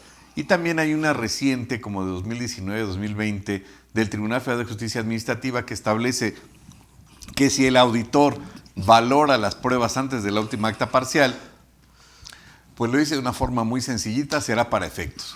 Yo difiero de esa tesis, puesto que es un aspecto de fondo, es un aspecto de competencia. Y también hay que recordar que la Corte en su momento señaló que los auditores son auxiliares de la autoridad, es decir, no son autoridades. Y como bien lo apuntabas, bueno, pues hasta qué punto tendría la autoridad que estar en esa misma proporción, porque por ejemplo los contadores dictaminadores tienen que pasar un examen cada año, si no me equivoco, tienen que cumplir con todos los requisitos que establece el Colegio de Contadores, ya están colegiados, situación que en la abogacía todavía no existe. Y por otro lado, bueno, pues tienen que cumplir y satisfacer una serie de requisitos en el tema de conocimientos, en el tema de acreditar la profesión, etcétera. y cuando llega un auditor, y no lo digo despectivamente, pues no sabemos si ya acabó la preparatoria, si tiene conocimiento de lo que está llevando a cabo, y peor aún, si se le ocurre determinar alguna inconsistencia o refiere en forma expresa dentro del acta circunstanciada que carece de elementos de prueba, que no cumple con los requisitos, la pregunta elemental sería, y bueno, ¿es un experto esta persona en este tema? ¿Tomó por lo menos un diplomado, una maestría o trabajó en algún momento en una empresa de esta magnitud? Pues no lo sabemos. Y en ese contexto sería válido entonces pues recurrir a las instancias correspondientes para obtener la información curricular de ese sujeto y señalar, evidenciar, indicar pues que carece de la expertise para poder determinar la falta de valor de un determinado documento, puesto que en su vida había entrado a un negocio de esa naturaleza, por dar una referencia. Lo malo es que este tipo de escenario no solamente se queda en el tema del 69, sino más bien también cuando entre en vigor a través de las reglas de carácter general el tema de razón de negocios del 5A, va a ser exactamente lo mismo, porque va a ser todavía más especializado en función de que el auditor va a tener que conocer del tema de razón de negocios, de cómo opera una empresa. Y si no tiene los elementos básicos, fundamentales, pues entonces estaría el contribuyente en manos de un improvisado. Vean qué delicado. Si te parece, continuamos con las preguntas. Josefina González, si no se presentaron las declaraciones anuales del 2014 y 2015 y ya no se vigente la actividad, supongo ya no se encuentra vigente la actividad, se hizo la disminución solo de ingresos asimilables, pero no hay ingresos, procede la prescripción, nunca ha llegado requerimiento, solo en ese año acudieron a verificar el domicilio. Bueno, habíamos referido que la prescripción se refiere exclusivamente a la facultad de cobro de la autoridad y que tiene 5 años cuando ya existe un crédito firme. Y aquí se refiere la compañera Josefina González a que no se presentaron las declaraciones. Bueno, pues la autoridad le va a hacer llegar en forma infinita una cantidad infinita también de correos vía buzón tributario en donde le va a señalar el cumplimiento de esa obligación y tendrían que subsanarla en términos del 31 fracción cuarta. Y en caso de que no fuera así, recuerden que ahora se ha emitido en forma masiva, indebidamente, una infracción que no existe, pero que lo ha emitido la autoridad por presentación extemporánea de contribuciones, pero sí, el 81 establece en la fracción primera una multa por omitir el pago de contribuciones. Entonces, si hablamos de 16,000 pesos por mes y desde 2014, si estaba vigente esa multa al día de hoy, pues imagínense, ya la autoridad podría determinar un crédito fiscal mínimo por 180,000 pesos por año, calcúlele. Entonces yo creo que valdría la pena o le saldría más barato, valga la expresión, que se regularizara. Acuérdese que existe el artículo 73 que se llama declaración espontánea. Si la autoridad no le ha requerido, si la autoridad no le ha anticipado una solicitud de pago, pues queda entonces la declaración espontánea que implica per se que no le impongan las multas. No sé si ese fue el sentido de la pregunta o si quieres ahondar. Sí, aunando a lo que dices, de acuerdo. Y también hay que tomar en cuenta lo que ya habíamos platicado del artículo 67 del Código Fiscal de la Federación. La autoridad tiene 5 años para iniciar facultades de comprobación y por lo que ve usted está hablando de ejercicios por los cuales no se presentó la declaración, pero hace más de 5 años. En ese sentido, también podría considerarse que la autoridad ya no puede llevar a cabo esas facultades de comprobación, aun y cuando fue omiso en la presentación de las mismas. Claro, y como refiere en el último párrafo, solo en este año acudieron a verificar el domicilio. Pues qué bueno que no lo ha advertido la autoridad. Yo le exhortaría que se regularice en la medida de lo posible y por la declaración espontánea. Y si la autoridad, ojo, ya fue a verificar el domicilio, pues que cheque si está localizable o no. Sí, es muy importante eso. Exacto. Para no incurrir en la causal de abandono de domicilio del artículo 110. Fracción quinta, ¿no? De abandono de domicilio, que ya es un delito. Por eso siempre coincido con el doctor Raúl en el sentido de que no se deben de abandonar los domicilios, ni decir aquí no es, para el efecto de tenerle miedo a la autoridad, es decir, no le abras, porque lo que va a decir la autoridad cuando lleva a cabo la verificación es decir que existe el abandono de domicilio, que no existe otro domicilio registrado, y en ese sentido nos encontramos ya en una cuestión de responsabilidad penal. Sí, pero hay que recordar nada más que el 100 de fracción quinta se refiere a iniciar esta carpeta de investigación por presunto abandono, siempre y cuando sea derivado de inicio de facultades de comprobación que se opongan a la notificación de crédito fiscal o por el PAE. El 27, si es mera verificación de domicilio, en principio, por el 27 del Código Fiscal no daría lugar a el inicio de esta carpeta. En principio, claro, ¿no? Habría que ver el caso. Josefina González, otra duda. En el caso de solicitar el descuento del 100% de las multas, de acuerdo al programa del SAT, se dice que cobrarán gastos, pero si la notificación es por buzón tributario y es por declaración o por obligación, gracias. Bueno, recordaremos que la autoridad, no sé por qué razones, le dio miedo el concepto de condonación, como que le asustó mucho, y lo único que reformó en ese artículo fue el de la reducción, si no me equivoco, ahora le llaman reducción. Hay un programa, si no mal recuerdo, antes de que termine este año, el SAT lanzó un programa en relación a que todos aquellos contribuyentes que se pongan al corriente, se les van en las declaraciones que no han presentado, se les van a condonar o quitar las multas al 100%. Hay una tabla, ¿no? Sí. Ajá. Y en ese sentido creo que va por ahí la pregunta. Pero por otro lado hay que recordar que en el tema de la condonación, si un particular, bueno, de la reducción que ahora le llaman, solicita esa condonación, esa reducción, es potestativo de la autoridad el condonarle o reducirle el crédito que ella considere. Es decir, si yo le solicito a la autoridad que me condone el 100, pues la autoridad va a ser potestativo de decir, pues yo consideré un 10, o un 5, o un 8, o un 3, y eso, por lo menos vía juicio de nulidad, no es impugnable, ¿no? Además se refiere ahí que se cobran unos gastos, pero no señala qué tipo de gastos. La autoridad solamente puede cobrar gastos de ejecución. Exacto, gastos en el procedimiento administrativo de ejecución. Sí. Entonces no tendría por qué cobrarle los gastos de ejecución si no le inició el cobro coactivo de esas multas. Claro. Si ella espontáneamente determinó que había ciertas declaraciones que no había presentado y se quiere poner al corriente y aprovechar el beneficio de reducción de las multas, no tendría por qué existir esos gastos de ejecución.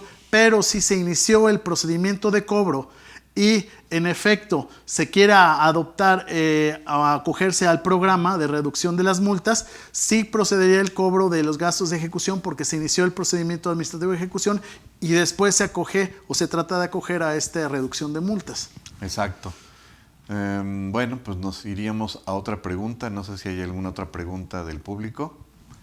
Ok, y bueno, continuaríamos nada más para cerrar este punto, un tema que valdría la pena indicar. Y bueno, si me permites, pues también hay que presumir al chamaco.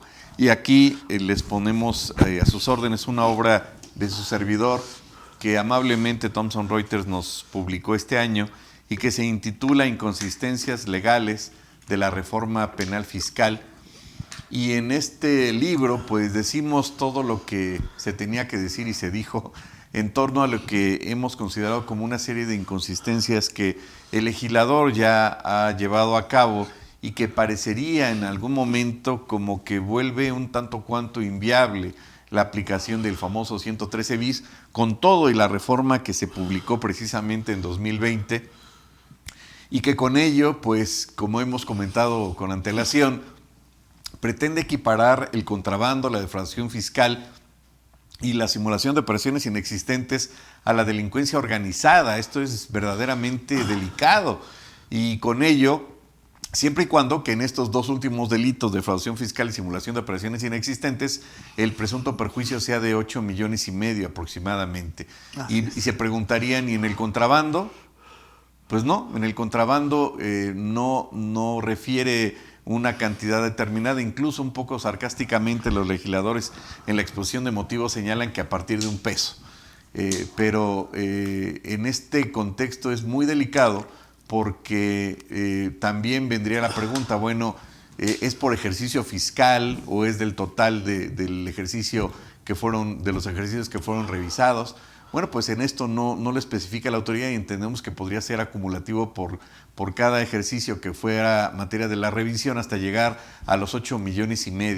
Y con ello, pues hemos comentado que se reformó el Código Penal Federal, el Código Fiscal de la Federación, la Ley de Seguridad Nacional, Ley contra la Delincuencia Organizada, el Código Penal Federal, y también se crea una nueva ley que es la Ley Nacional de Extinción de Dominio.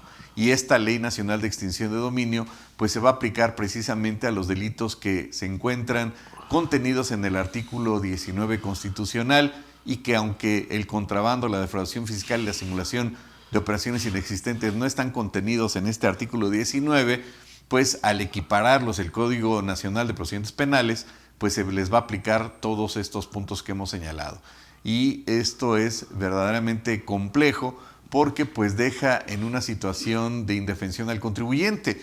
Y dado esta forma o esta fórmula que encontró la autoridad, pues parece que deja un tanto cuanto desprotegidos a los gobernados, además de pretender aplicar pues una teoría del famoso derecho penal del enemigo, que si bien es cierto ha tenido mucho auge, mucho éxito en Alemania, pues recordaríamos que no estamos en Alemania, que son culturas distintas, que son países diferentes, y aun cuando allá haya tenido un éxito increíble, pues en México no vemos por ningún lado ese presunto éxito. Además, déjenles comento que por parte de la GAFI, pues hay muchos puntos todavía que retomar, puesto que este grupo de acción financiera, que en otro rubro vigila el cumplimiento de estas acciones en materia de todas las medidas que México y los países que pertenecen a este grupo para efecto del tema de lavado de dinero, pues todavía se ha señalado con bombo y platillo que México ha cumplido con 6 puntos a favor. Vean en qué situación estamos. Y por lo que se refiere entonces a toda esta serie de cambios, esta avalancha, esta modificación radical que nunca se había dado en nuestro país, pues también diríamos que deja en estado de indefensión a muchos contribuyentes que pueden ser lo más cumplidos posibles, y que, como comentábamos recientemente en un congreso en materia de compliance, pues podríamos entender que esta figura de compliance que lo aplique una empresa, que cumpla con todos los requisitos, que tenga el manual de cumplimiento, que tenga el oficial de cumplimiento y demás, pues aún ese tipo de empresas que creen no se salvarían de este tipo de situaciones. Y doy un comentario, no una idea, un comentario en el sentido de qué sucedería si a una empresa le hace llegar un tercero una factura por 10 millones de pesos. Y la empresa no conoce a quién lo está enviando, desconoce la operación, no tiene ningún tipo de vínculo o relación, y se le ocurre al tercero colaborador, el tercero chismoso, denunciar ante la autoridad este escenario. Con eso sería suficiente, salvo tu mejor opinión, para que se pudiera iniciar una carpeta de investigación por este delito. Así de delicado y así, valga la expresión, de fácil podría darse un chantaje y podría poner en aprietos a una empresa. Recordaríamos que en este contexto, pues la autoridad permite, como lo hemos comentado, a través de la reforma de 2020 del artículo 69 BTER, que un tercero pueda, entre comillas, denunciar a un presunto EFO, y con ello la autoridad pues tendría esos elementos. Claro que el 69 BTER establece que el tercero colaborador tendría que dar más información de la que ya tiene, y con ello, bueno, de entrada, pues no se descartaría la posibilidad del inicio de una carpeta de investigación tan solo por una emisión de un comprobante fiscal por esa cantidad que ya encuadra en los supuestos que hemos señalado. Entonces vean qué delicado, qué complejo, y si a eso le aderezamos el hecho de que en la Ley Nacional de Extinción de Dominio pues establece sus propios plazos para contener o resguardar la información a través de la cual se acrediten la propiedad de los bienes, que no aplicarán los 5 años del Código Fiscal, sino más de 20 años, entonces vemos que se complica este escenario. Es decir, el presunto defraudador o simulador tendrá el riesgo de perder todo su patrimonio en un escenario de esta naturaleza. ¿Qué te parece? Yo coincido en este sentido y quiero hacer 2 comentarios muy puntuales, que en alguna conferencia yo pregunté al expositor relacionado al famoso, ya que hablas de la materia penal, fiscal, el famoso principio de presunción de inocencia. Y decimos, bueno, es un principio, una garantía constitucional, la presunción de inocencia. Tú eres inocente hasta que se demuestre lo contrario. Y comentábamos en aquel caso, este principio de presunción de inocencia se puede llevar a la materia administrativa, a la materia fiscal federal, o solamente lo podemos dejar en el plano de la materia penal fiscal. Yo tendré esa pregunta. Yo considero, y bueno, la Corte se ha pronunciado al respecto, de que debería existir este principio de inocencia en materia fiscal. Es increíble, pero en la práctica no se lleva a cabo, y como dijo atinadamente en alguna exposición el maestro Ambrosio Michel, por ejemplo, pues en el homicida, en la persona que roba bienes de otro y que hay constancia y que hay videos, pues tiene el principio de inocencia. Así es. Hasta en el homicida existe el principio de inocencia, pero en materia fiscal no se aplica. Y más aún si lo traspolamos al escenario de la Ley Nacional de Extinción de Dominio, por cierto, dicho sea de paso, hay una tesis de jurisprudencia que establece en forma expresa que para ese tema no existe la presunción de inocencia. Es decir, se lleva junto con pegado. En ese contexto suena verdaderamente triste, es increíble que pues tenga una penalidad más grande un defraudador, un simulador que un homicida. Y pues la ley le establece, digamos, en ese rubro, ese tipo de situaciones. Entonces, todo esto, a final de cuentas, es importante retomarlo bajo una óptica distinta que es de carácter previsible. Es decir, todos estos puntos que hemos señalado, que es tan solo uno de tantos rubros que ha implicado las reformas desde 2014 al día de hoy, pues se podrían prevenir en la medida de lo posible. Y dirían quienes nos escucharan, oye, espérame, pues dijiste que no se puede prevenir, que nadie se salva. Es correcto, pero para ello también el contribuyente tendrá la posibilidad de acceder a medios electrónicos, que hoy en día ya existen muchas plataformas creadas para las empresas, en donde pueden acceder en 10 minutos para saber, por dar un plazo, para saber si sus proveedores están o no en la lista definitiva o en la lista previa, y con ello adelantarse a los hechos de la autoridad. ¿Para qué?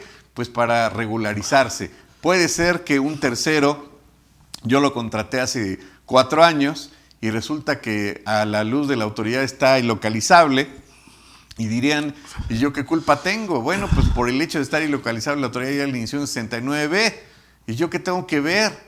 Bueno, pues ese tipo de situaciones se pueden prevenir a través de esas plataformas, haciendo esa búsqueda que, claro, por supuesto implicaría una organización distinta, unos protocolos distintos, y estar pues con digamos, crear incluso un área específica que se va a encargar de semanalmente, quincenalmente, como ustedes quieran, de estar verificando esa información necesariamente para evitar que puedan caer en estos riesgos o se empantanen, valga la expresión, por una situación que no tiene nada que ver con ustedes, ¿no?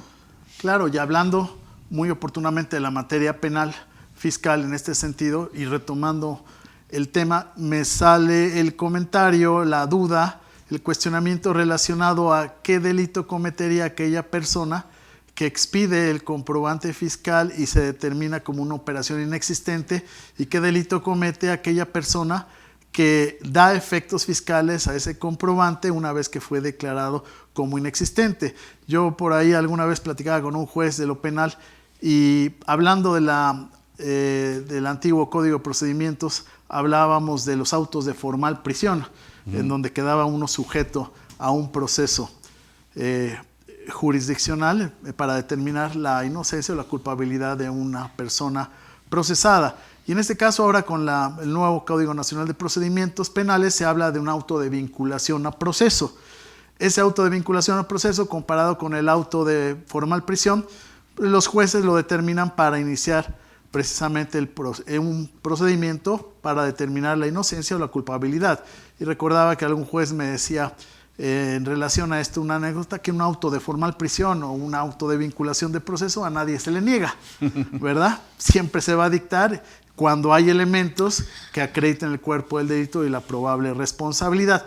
Pero aquí la cuestión, dentro de esta parte de los EDOS y los EFOS, hay una omisión en la presentación de una declaración que debió haber tenido un saldo a cargo, y no se hizo. Hay una omisión de ingresos, hay un engaño, hay una manipulación, y en este sentido, para mi punto de vista, ¿qué delitos estaría cometiendo? relativamente, el de defraudación fiscal o el específico? Bueno, tocaste un tema que nos daría pie para otro programa, porque la pregunta elemental de fondo y que tocamos en este libro que acabamos de comentar es, ¿realmente se causa un perjuicio con la mera emisión de ese CFDI del EFO hacia el EDO? Es decir, ojo, el 113 bis no habla de que el EDO ya dedujo esa factura.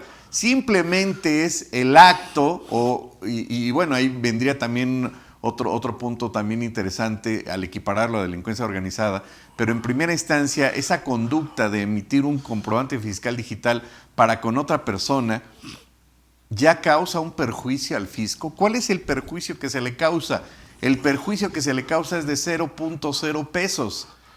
Como bien referías, en el caso, por ejemplo, de la defraudación fiscal contenido el tipo penal en su principio de taxatividad, refiere efectivamente que se va a causar un perjuicio por un engaño a la autoridad y por un beneficio que obtuvo este presunto defraudador. Pero en el caso de la presunta simulación de operaciones inexistentes, la pregunta del $1.000.000 es ¿y dónde está el perjuicio? El perjuicio, el fisco. Iba a decir prejuicio, no el perjuicio. ¿Y dónde está el piloto? Así era una película hace 1000 años. ¿Y dónde está el perjuicio? Pues no existe el perjuicio. El perjuicio se va a dar cuando decida este presunto EDO, que nos queda claro que para eso adquirió la factura, la va a llevar a cabo en la presunta deducibilidad. Entonces ya queda en el 108 en una reclasificación y ya el 113 bis pues queda a un lado. Y ahí es entonces en donde llegamos a al mismo lugar de partida de hasta qué punto entonces era necesario, era indispensable o no ese derroche de legislativo de parte de la autoridad para llegar a la conclusión entonces de que el delito que se estaría cometiendo, salvo tu mejor opinión, pues es defraudación fiscal y no el 113 bis, que a final del día el punto elemental básico, toral de la figura de los delitos fiscales es en dónde está ese perjuicio, en dónde está esa afectación económica. Y si llegara a haber, insisto, se tendría que reclasificar para efecto de que sea entonces el delito de defraudación fiscal y no el de simulación de operaciones. Entonces podemos resumirlo que todo depende de los efectos fiscales que le haya dado el contribuyente. Defraudación fiscal equiparada, por supuesto. Sí, pero aquí entonces lo que nos lleva a todo porque podemos tener el caso también, doctor, que en efecto se expidió el CFDI, pero nunca le dio efectos fiscales. Bueno, sería digamos un caso de excepción y sería que se haya dado cuenta que en efecto esa empresa... Bueno, no estoy dando ideas para un laboratorio jurídico en ese sentido. ¿No? Expedía comprobantes de operaciones inexistentes y en ese momento decidió no darle efectos fiscales, es decir, no aplicar la deducibilidad. Bueno, y en ese sentido no habría delito. Ahí me queda claro, habría infracción, quizás su obligación sería cancelar el CFDI o lo que fuera, ya administrativo, y pagar. Pero si no se acredita la transferencia, por un lado la transferencia sería para efecto del consentimiento, pero esencialmente para la deducibilidad o que ésta se llevó a cabo, pues no hay delito con la pena. No habría. Está como el escenario, y perdón que me salga un poco del tema, si una persona no declara está cometiendo defraudación fiscal en términos del 108 o está cometiendo una infracción. Que es distinto si una persona declara en ceros, por supuesto que hay engaño, por supuesto que hay perjuicio y por supuesto que hay un beneficio, pero si no declara, y no estoy dando ideas, sería una infracción administrativa, pero omisión, no un delito. Por omisión. Presentación de declaración. Claro, 81 fracción primera y 82 fracción primera y punto, 15,000 pesitos por mes. Solamente por eso. Pero no es delito y no estoy dando ideas, ¿verdad? Entonces, toda esta parafernalia, todo este estudio que me queda claro que los señores legisladores, algunos que lamentablemente, ojalá en alguna ocasión terminen la primaria, pues no creo que hayan llevado a cabo esta gran reforma como lo hemos comentado, sino fue a través de los asesores. Y qué lamentable que estos asesores tampoco hayan acabado la primaria. Y en ese contexto, ¿a dónde llegamos? A un punto en común, en donde toda esta reforma, a final del día, estaría sancionando, estaría tipificando, estaría pretendiendo bajo un principio de taxatividad muy desgastado, muy pobre, porque ni siquiera se refieren a los comprobantes fiscales digitales por internet, se refieren a los comprobantes fiscales. ¿A cuáles? A los que me da el señor herrero, a los que me da el señor carpintero, a los que me dan los señores albañiles muy respetables. A eso se refiere, o sea, ni siquiera cumple con el principio de taxatividad para efecto de hacerlo entendible a aquella persona que no sea experta, como dice la Corte, para entender bien cómo se tipificó ese delito.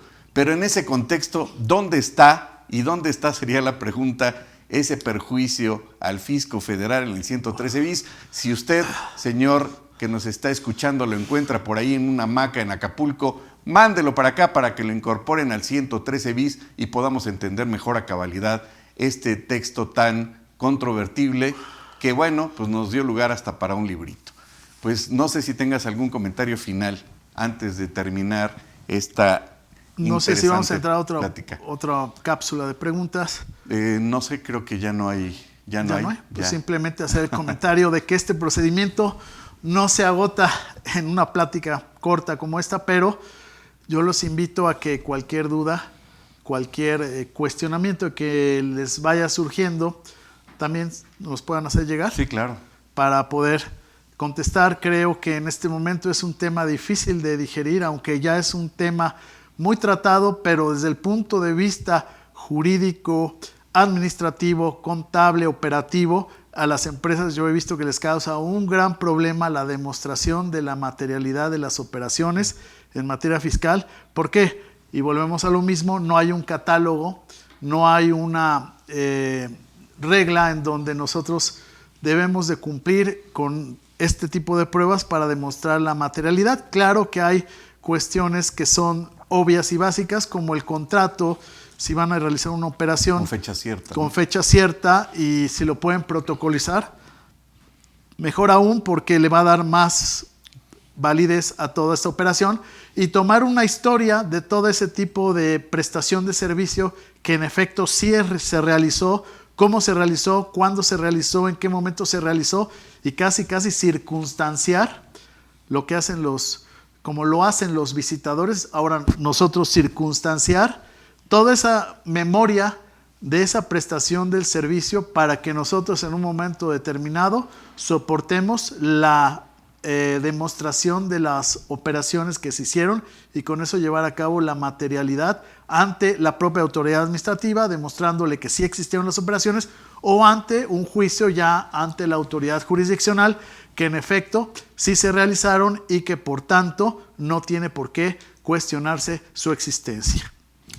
Muy bien, y como postre, digamos, como cereza en el postre, pues dejamos al final este comentario de mi parte, en el sentido de que ya el Tribunal Federal de Justicia Administrativa, me parece que es de 2019, había emitido una tesis de jurisprudencia que refería que en todos los procedimientos administrativos, yo diría que incluye las facultades de comprobación y el 69b, la autoridad, al recibir pruebas del contribuyente, tiene que llevar a cabo una relación adminiculada y pormenorizada y relacionada entre ellas de las pruebas aportadas por el contribuyente.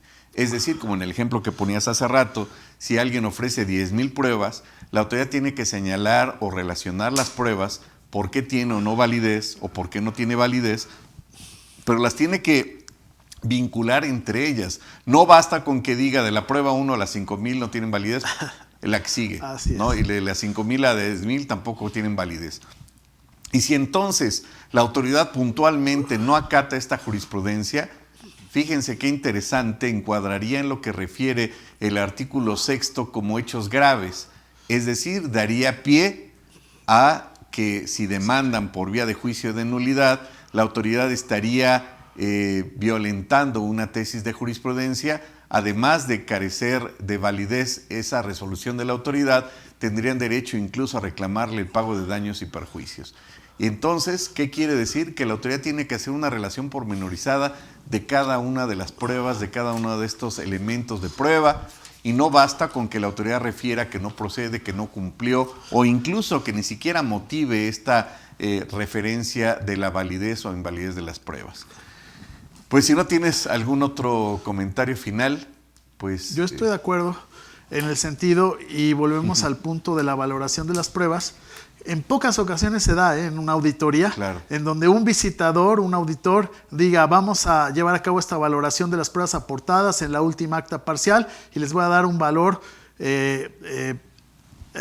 probatorio o no probatorio a cada una de ellas, y si son 10,000 pruebas vamos a valorarlas y admicularlas, todas y cada una con los hechos que tú estás pretendiendo demostrar. Recuerden que cada prueba se debe señalar qué debemos o qué pretendemos demostrar con cada una de ellas. Entonces eso es la admiculación. ¿Cómo vamos a admicularla? Con los hechos y con cada una de las pruebas para crear convicción en la autoridad administrativa o en el juzgador de que tenemos la razón, nos asiste y se nos debe otorgar. Sin embargo, me sigue llamando la atención el artículo 46 en su fracción cuarta, que le da la facultad al visitador de acreditar o señalar la idoneidad de esa prueba. ¿Dónde queda o dónde está escrito cuándo una prueba es idónea y cuándo no es una prueba idónea? Claro. En materia de demostración de la existencia de un acto jurídico, en este caso la materialidad. Bueno, sería una determinación subjetiva, 100%. Totalmente pero subjetiva. Esto se desvirtuaría, y no estoy dando ideas, ¿verdad? Pues si le piden al Instituto de Acceso a la Información la relación curricular de ese funcionario, y si ahí se desprende o se advierte pues que carece simplemente de una especialidad en ese rubro, bueno, pues ya tienen en la mesa ese comentario, esa referencia que atinadamente hace mención mi estimado amigo Gabriel. Y perdón, nada más hablando de los currículums, alguna vez tuvimos el caso en el cual se le exigía a la persona que expidió esos certificados que demostrara curricularmente que tenía la capacidad para dar esas asesorías, y resulta que no tenía estudios. ¿Te refieres a un auditor? No, a la persona a la cual pretendía deducir estos comprobantes diciendo bueno, que... tú como autoridad. Así es. Ya. Y decía que tenía capacidad y que le habían dicho que tenía todas las calificaciones para hacer ese trabajo, y resulta que no tenía ni la preparatoria. Bueno, pero se da en Afganistán y en Somalia, en México no se va a dar. Pues hasta acá llegaríamos. Les agradecemos su amable visita a este programa.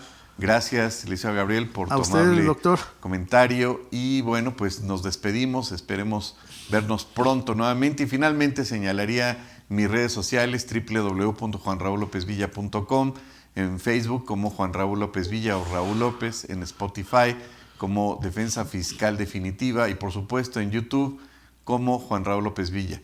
Muchas gracias por su tiempo, muchas gracias por su paciencia, y recuerden que estamos aquí siempre para aportar más elementos al conocimiento fiscal. Muchas gracias. Gracias.